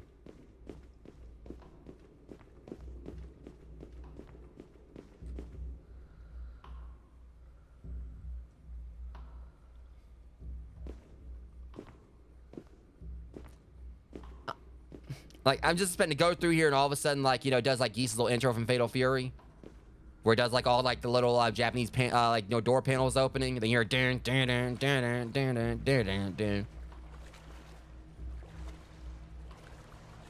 Jokes aside, though, this is some pretty stellar level design, though. I mean, all of this has been awesome.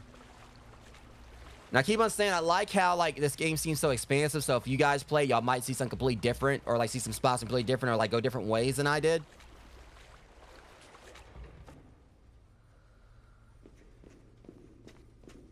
Whereas all this Japanese architecture, I'm also expecting, like, you know, just it'd be funny if there was like a Barry Gordy's The Last Dragon reference. Am I the meanest? Sure enough. I don't know why I thought about it. But see, that's the thing. You know, now we're going out here, just random ass, like, you know,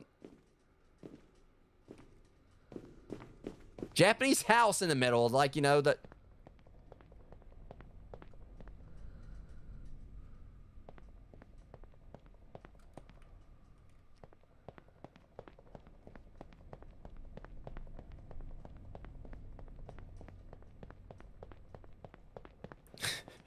Bruce. Now I want to watch that again.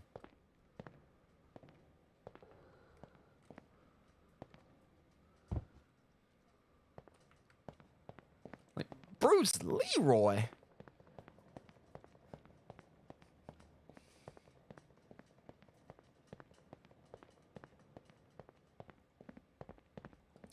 Oh, we're doing this again now.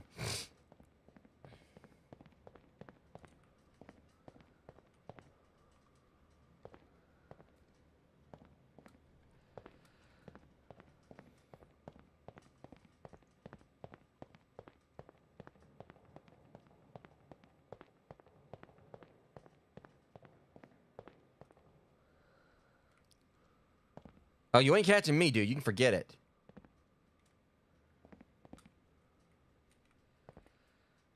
Keep your hands off me.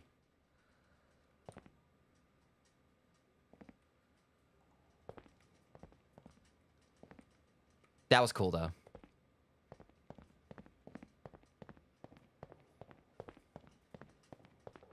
But again, I mean, I really am digging, like, you can see, like, just how much everything was so probably, like, painstaking in regards to, like, you know, all the level detail, like, and how they did all this, like, with exploration. You know, who knows how long it took them to, like, really put all this together.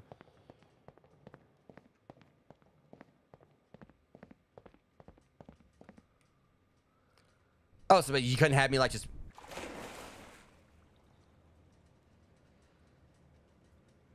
I mean, I wasn't trying to, but okay. I gotta show me for, like, you know, performing a dive. I didn't even dive. I just sank. I mean, that was probably like the equivalency of, like, you know, Naruto was first trying to walk on water, and you know, in Naruto. And like he just like plopped through the pond or whatever, or through the lake. Like he went on there and walked on. I thought it was gonna be so easy. I was like, phew, just.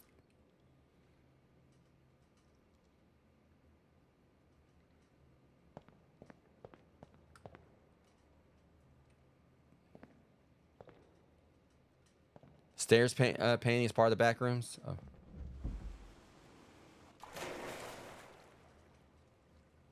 Okay, I just like going down the slides.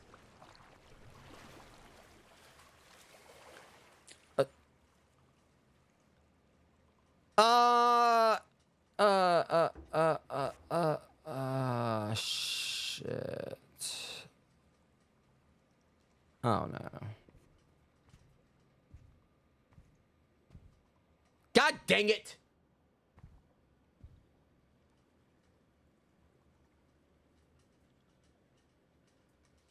I can't get away from it.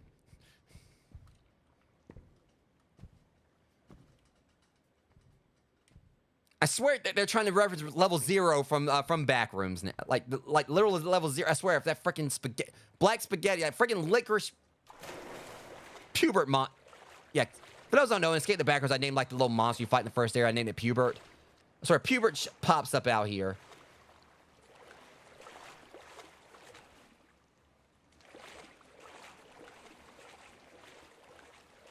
See, I knew the devs were up to something. Oh shit! Son of a bitch! It gets worse. It gets freaking worse. And see, look at the floor.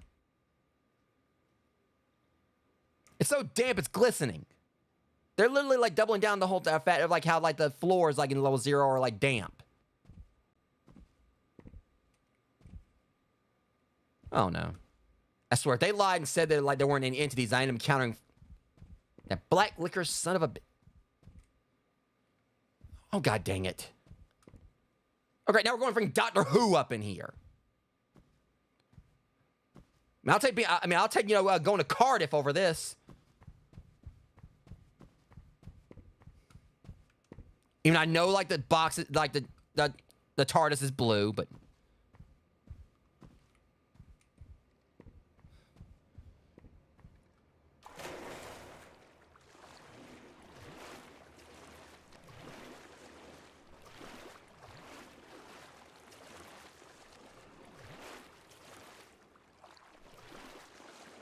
I mean, making all the jokes aside, it was cool they actually did that.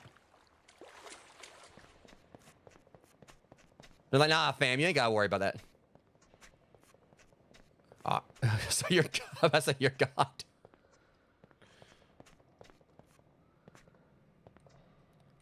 Okay. This looks cool. That looks like another lawsuit. All right. So we'll go with the red ones. That way if I bleed or what, actually, no, if I go down the red one and I like, it's like, we didn't see no blood. What do you mean you didn't see no blood? I bled all over the place. Well, you see, your blood is red, right? Well, the slide was red, so you have no valid case against us. All right, fine, I'll go down to green, would you guys make me sick? Well, you actually can go down it. Okay, now how would physics work there? Hold on a second.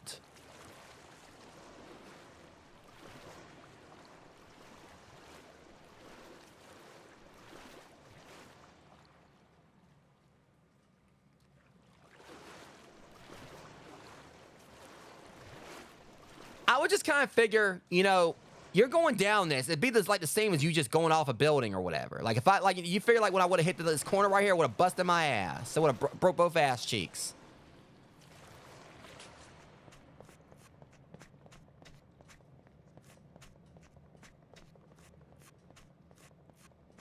Like I'd be walking around like I'm like permanently working at IHOP. I'd be, carrying like pancakes around with me. My ass would be flat.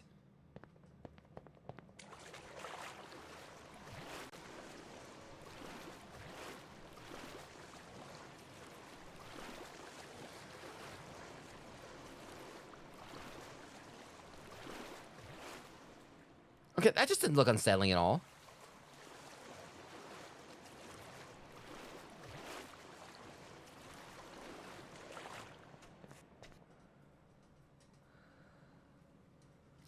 That chair does not stop following me around.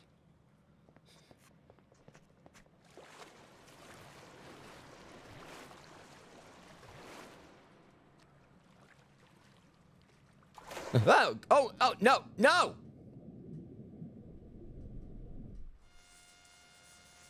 Okay, let's make sure. Well, at least it. It's like, now you stand on that platform and think about what you did. Like, they didn't bring me back, like, right there before I went off. They threw me back on the platform, like, 20 feet away from that to make sure I didn't go back in there. It's like, now, what have we learned? See, now, that little bit right there kind of played with that one fear of, like, you know, the deep ocean.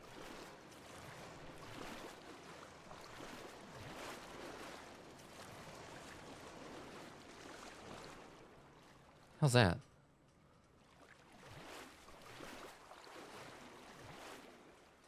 I might have to come back and check that before we do anything else. It says right here, all right,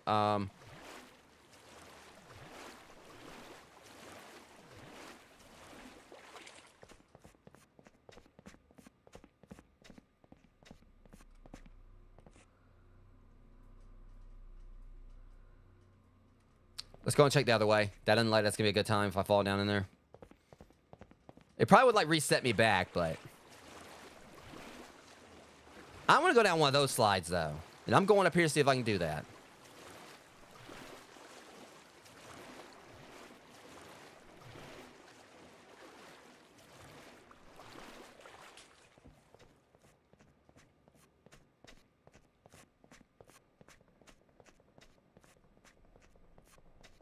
But again, the way they play with the echoes makes it sound like there's someone else walking in here.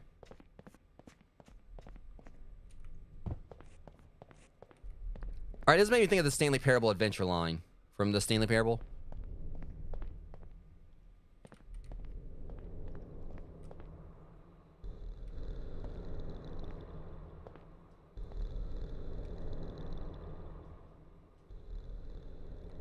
Absolutely not. I don't know who else down there snoring where, but I ain't about to fall down his face and wake him up.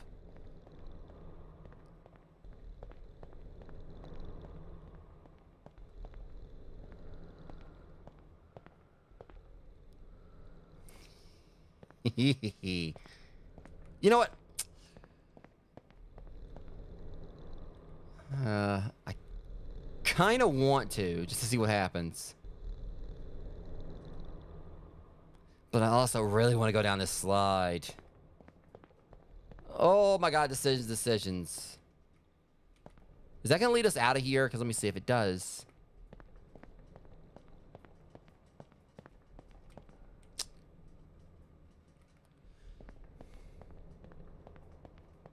No, I can't believe I'm about to do this.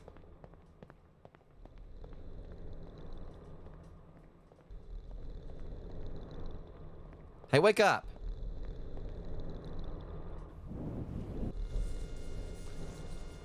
Well, that was kind of lame. I was hoping I was gonna step on something.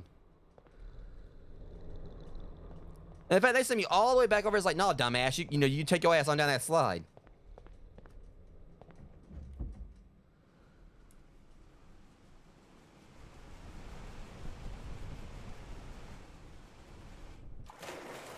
But would hit that wall, lawsuit. I mean, it's like the way like the game pulls you back, like, from death or whatever.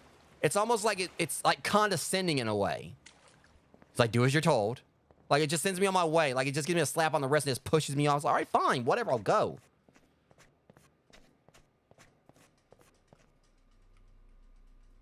If I can go down this one just fine, huh? Okay.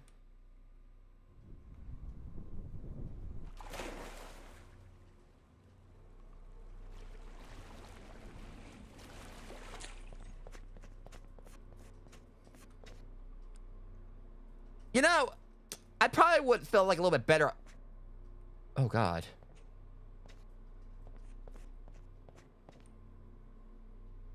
Not gonna lie, this area actually kind of makes me feel a little nauseous.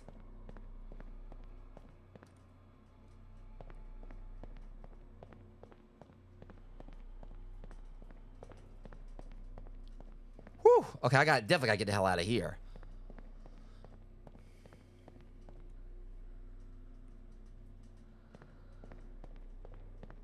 Like, it hurts my eyes for one thing, but I mean, that's the thing. That means it's good level design to an extent. Okay, now y'all just picking at me. But I kind of, okay, I'm pretty sure that's probably what they were trying to go for here. Like, you know, trying to go like level design where it definitely kind of like, you know, plays with your senses.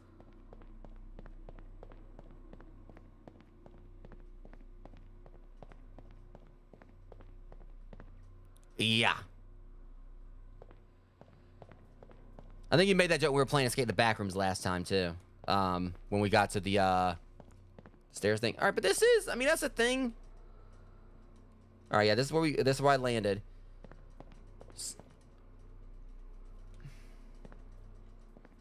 You check, son.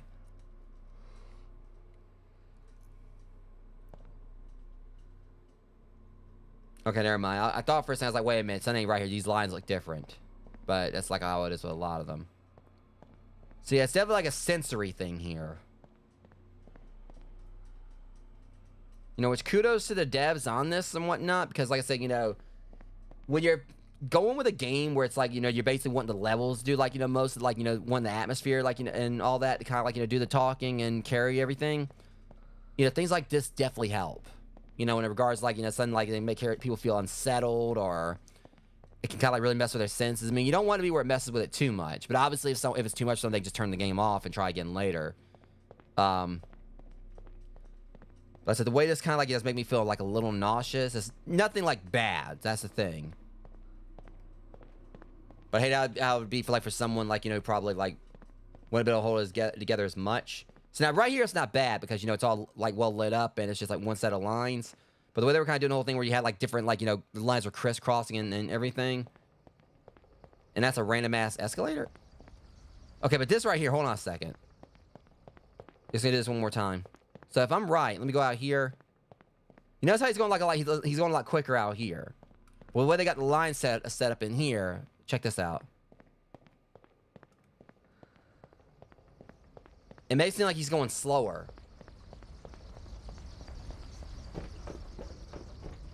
So that was a pretty cool design there too, how they did that. I know I keep saying that a lot, but it's basically like he was going slower. These damn chairs, man. No.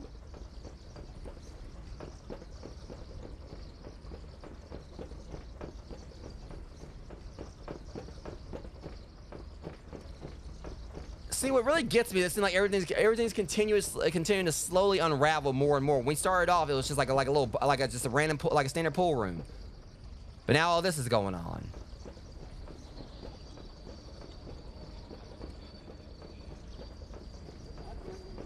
A random treehouse, it looks like.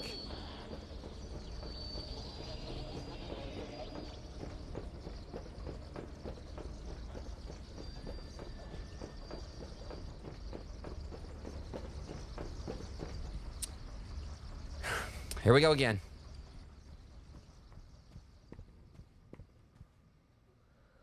You know, as long as we don't end up in that suburban area with the mannequins, I mean with the puppets from Escape the Backrooms, I'm good.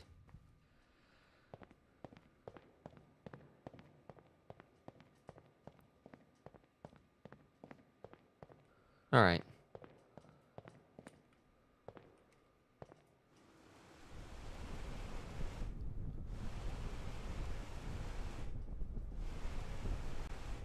Lawsuit. This is such a lawsuit. You know what? Y'all really need to get this place in order.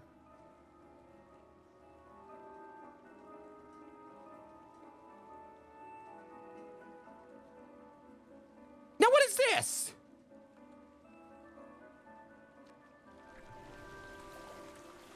Honestly, I take the party area over like, you know, dealing with like those puppets any day of the week.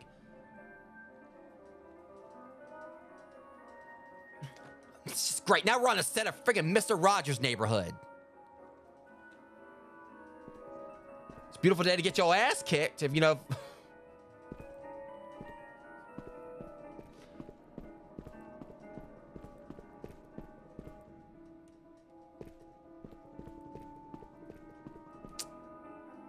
You know what, son of a bitch. You know what? Yeah. Because we were just talking about, like, the puppets, like, from Escape the Backrooms, and it looks like we actually might be going to areas similar to it. Let's see, a rant.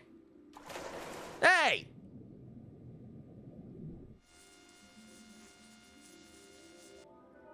All right, fine, I'm going. I want to be here anyway.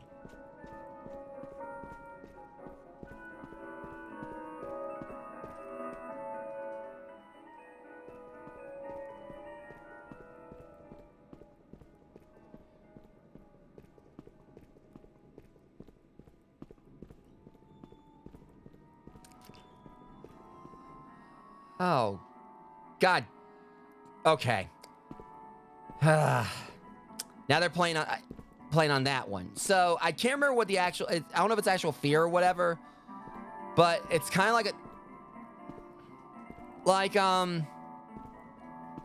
I don't know. It kind of like in a way. Trying to collect my thoughts here. No. Okay, hold on. No. Okay.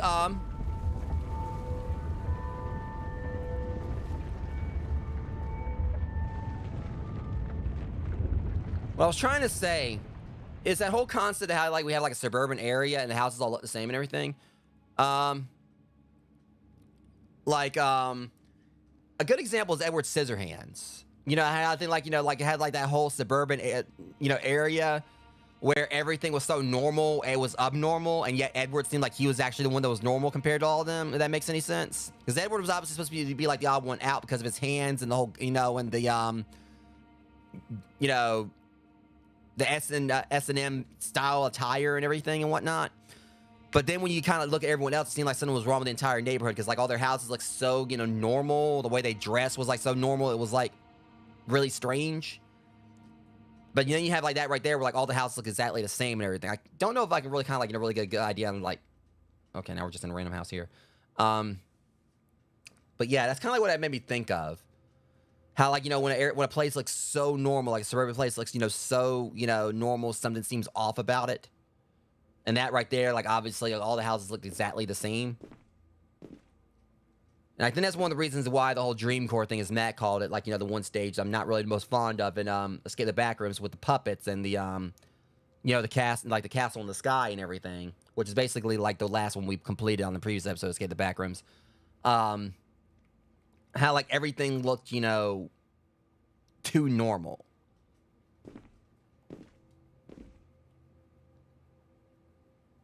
And, we're doing. But yeah, that's kind of like, I don't know. I think I was just rambling, trying to keep my mind off of, like how much that place was creeping me out because it made me think of like the one from Escape the Backrooms.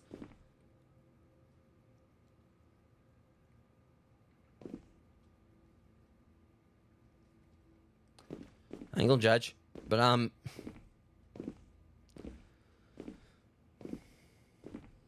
yeah, because I desperately kind of wish I did put my heart rate monitor on for this because my heart has been kind of like, my heart's like actually beating a little bit fast right now. But again, that's just like how good they did the environments in this, like the levels. Like it plays with your senses and.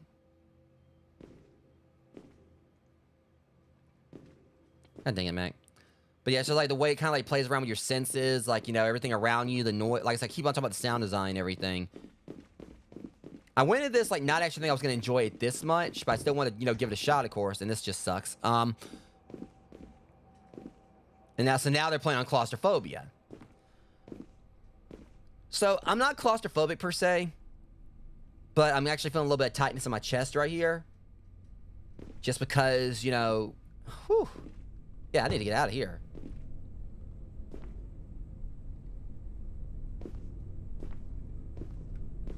All right, to the devs, I mean, y'all did, like, such a great job. I mean, I know they'll probably never see my stream, but... Yeah, they did, like, so well with, like, the level design. I know I keep saying that and keep saying that, but, it's... I'm just really impressed by it.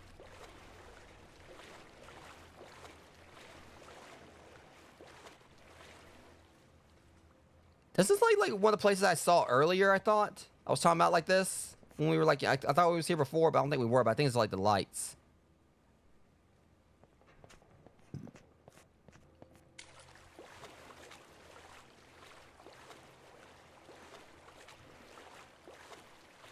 It's kind of weird because it feels like we're actually going back where we were. Or something similar to where we were.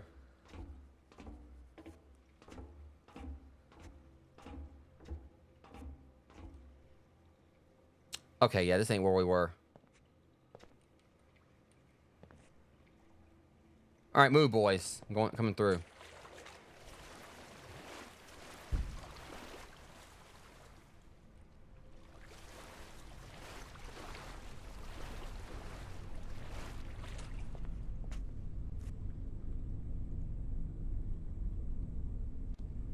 All right.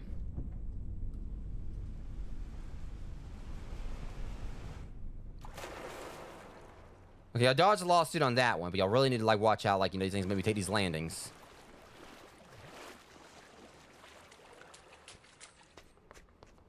I still forget when they tripped me earlier, or, like, when they made me fall and bust my ass.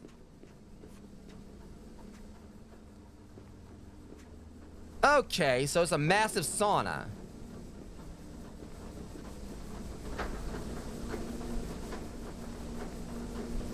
So it's like it's a sauna for, like, a congregation of sweaty people. You know, who worship, like, the giant, you know, magical, like, you know, hot stone.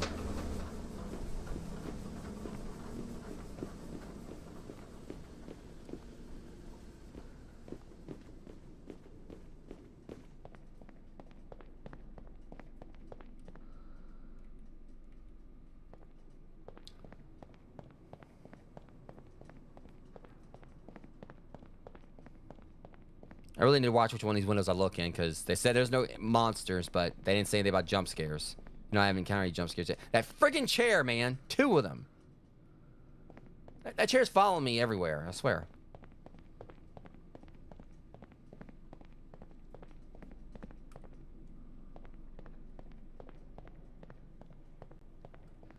I don't care if your family crest is a demon of death. I don't know about the storm that's approaching, but I mean, I'll make sure our wood chipper's approaching. Don't let Virgil know I said that.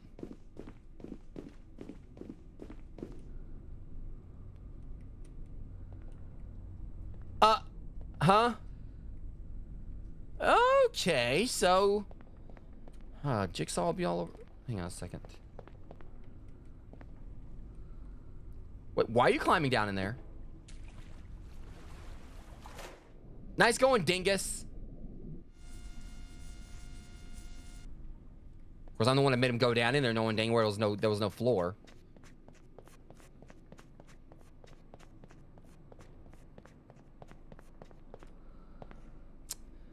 I can just hear Jigsaw now. I want to play a game.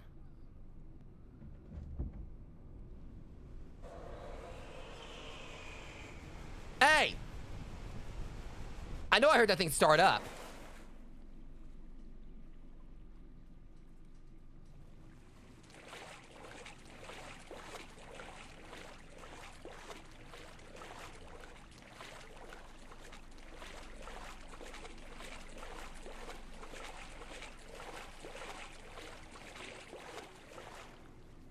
And it gets worse.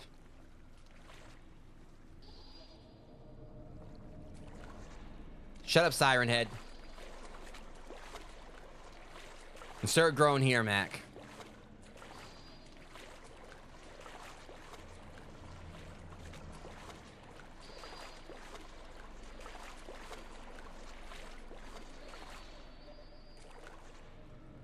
See, I'm just...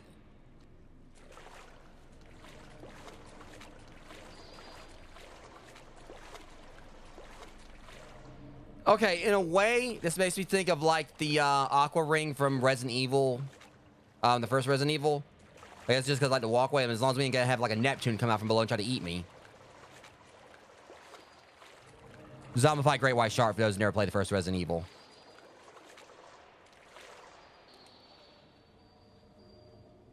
I'm gonna take the longer path. Yeah, I mean, they were in the original, too. But they were much more detailed in the remake.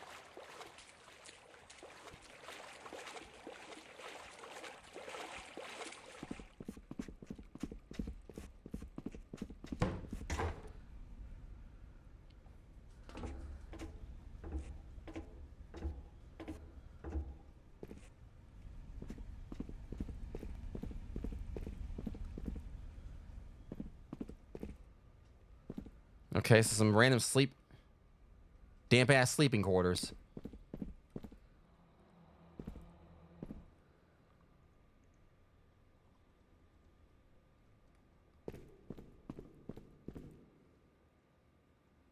And more toilets.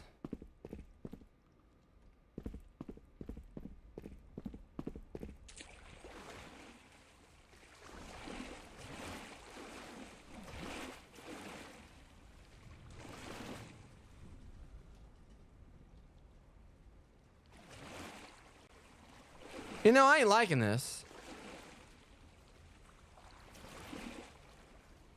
Okay, so you can't climb in it.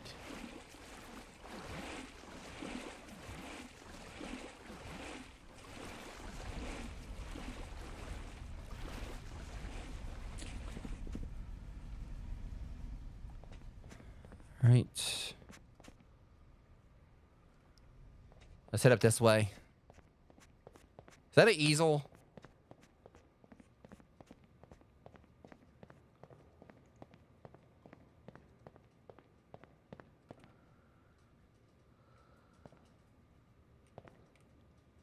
Take on me. I don't know why. Give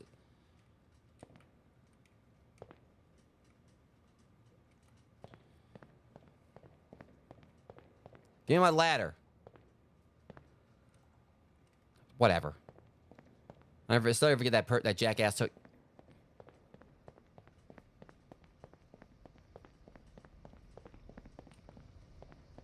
That jerk that took my ladder earlier, so.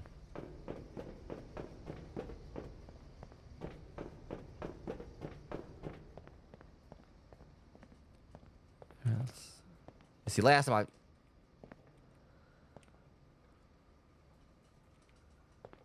this thing, I can go down in there, but.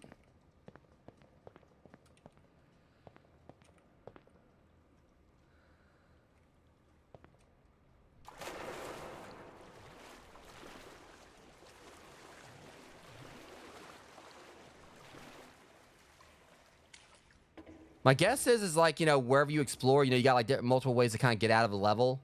And they probably all lead to the same place.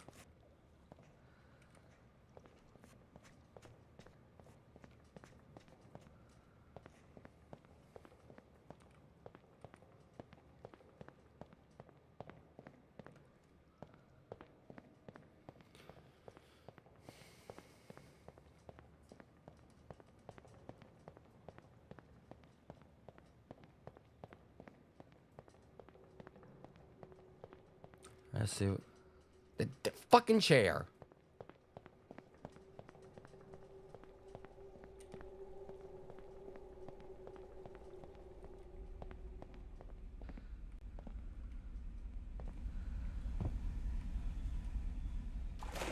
Well, dang well, I gotta take. Oh, welcome in, Francisco.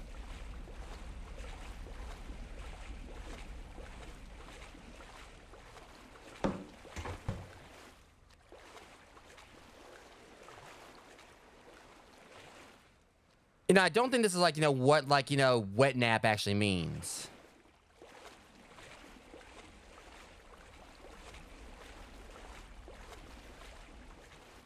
Basically, I'm talking about like a wet napkin, like you use to clean your face. Probably most specifically, like if you just ate buffalo wings or something.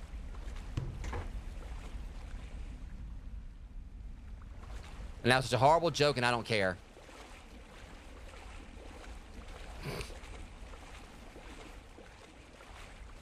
I mean, you can't. This cannot be comfortable. It's literally just like, no, I wouldn't sleep on that. Like a stone bed with like a wet ass pillow. Plus, the place probably smells like chlorine.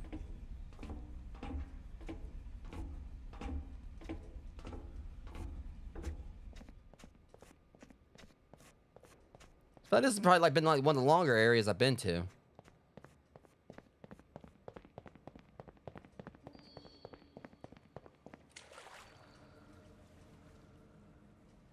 Oh, you sons of...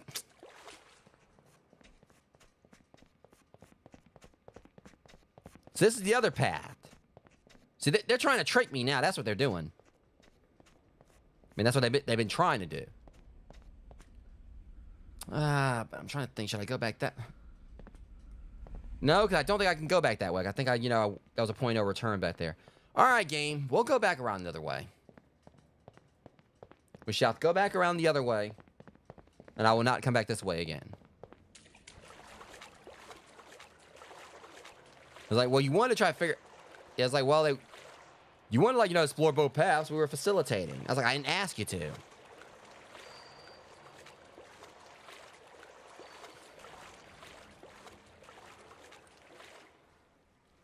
Okay, so we open the door right there. Go up this way.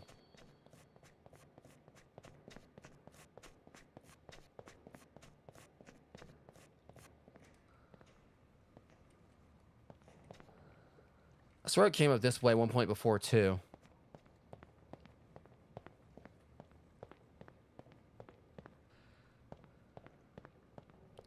Yeah, because we went to that. We went around. All right, hello, Virgil's chair. Nice to see you again.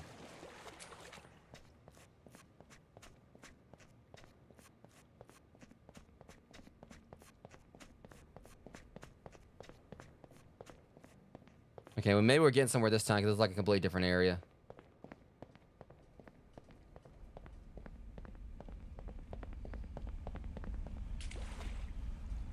All right, now we're talking, I think. Let's see.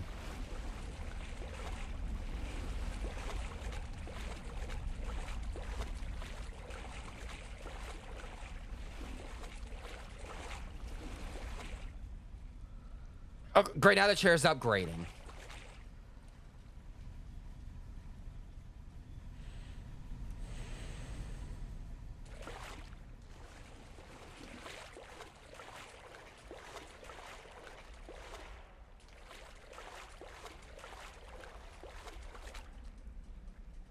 Random ass sheep in the mid.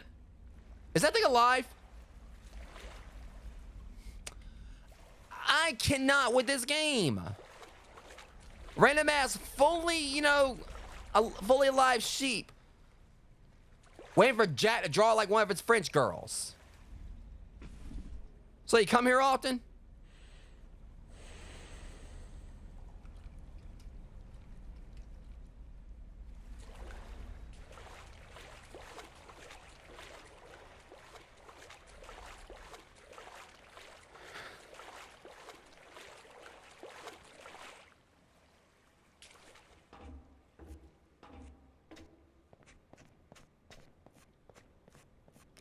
I'm just so perplexed,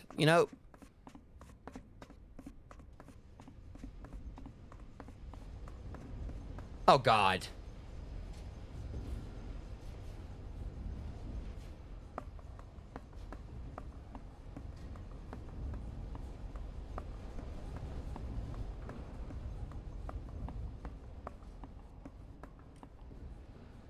I don't know. It kind of makes me think of Heisenberg's factory from Resident Evil Village.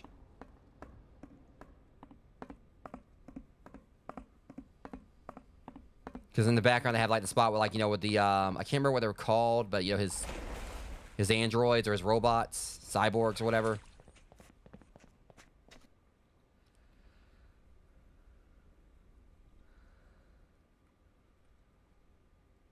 You see,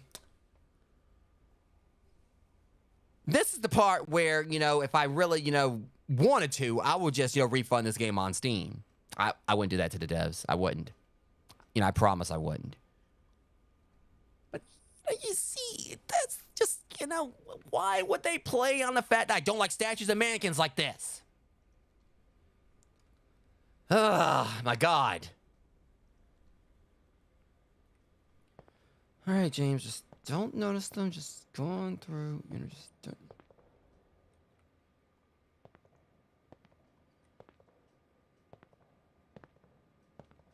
Yeah, you better be holding down there. I swear, if you make one move, I'll kick you between your freaking non-existent parts there, Ken doll.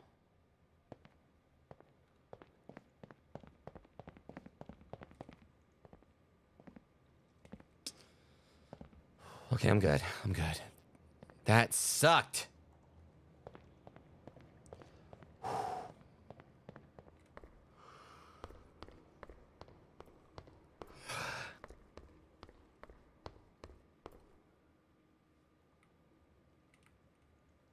Oh, right.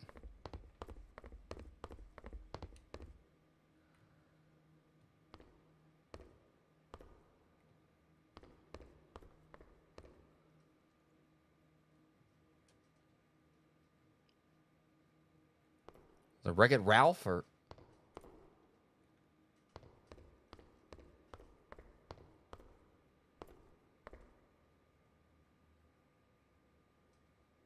The only thing a Garfield in the way. A big... Can I sit in this chair? See, it's everywhere.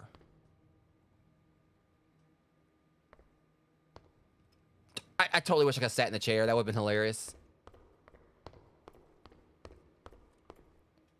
Nothing. No shit. So technically, you know, saying nothing or just writing in it or kind of made something.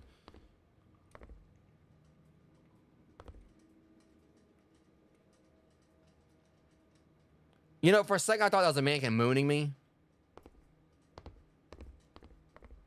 No, but just a typical garden variety nightmare fuel I need to get my ass on away from.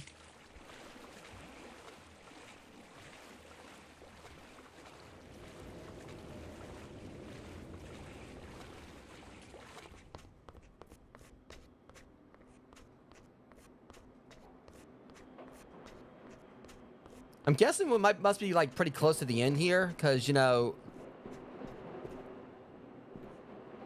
Now we're in a subway with a random bit.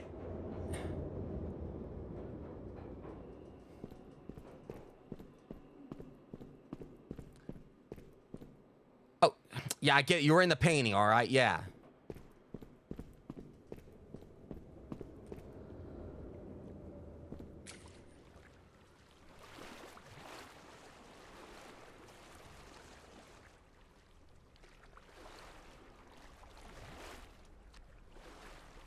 Damn it, Mac.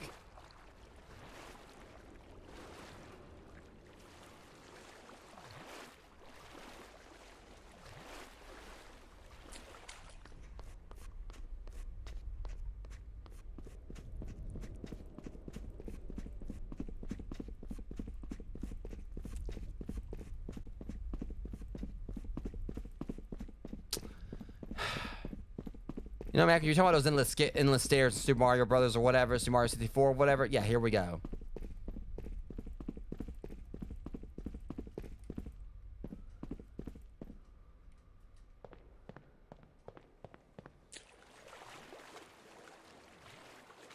I swear, if this would have actually been 4-player, we were playing this one, right? You know the dialogue would have been commentary.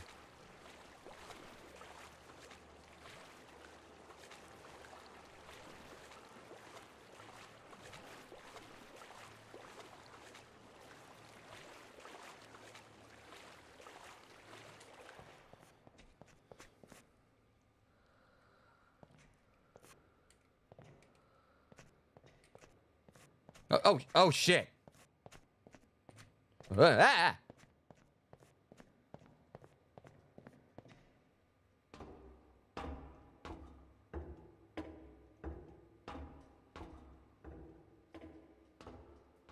Yeah. Okay, now we just got like that long, you know, ladder from Metal Gear Solid 3. Or if I start hearing Snake Eater playing, you know, while I'm climbing this. I mean, let's be real, this was nowhere near as long as that ladder. I swear the chairs are getting bigger. More illustrious. Or eccentric, whatever.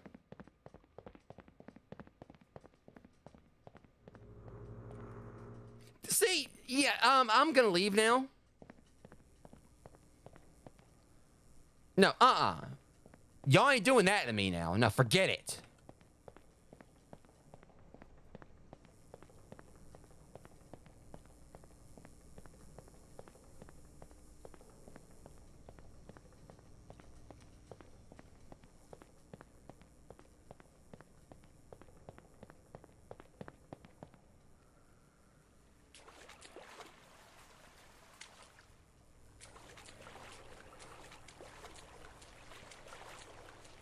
Yeah, I'm getting on out of here. I've had just about enough of these friggin' mannequins. Statues.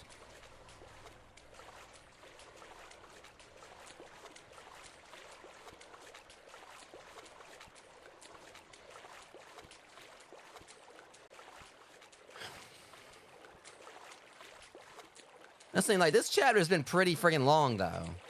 Like, much longer than the other ones.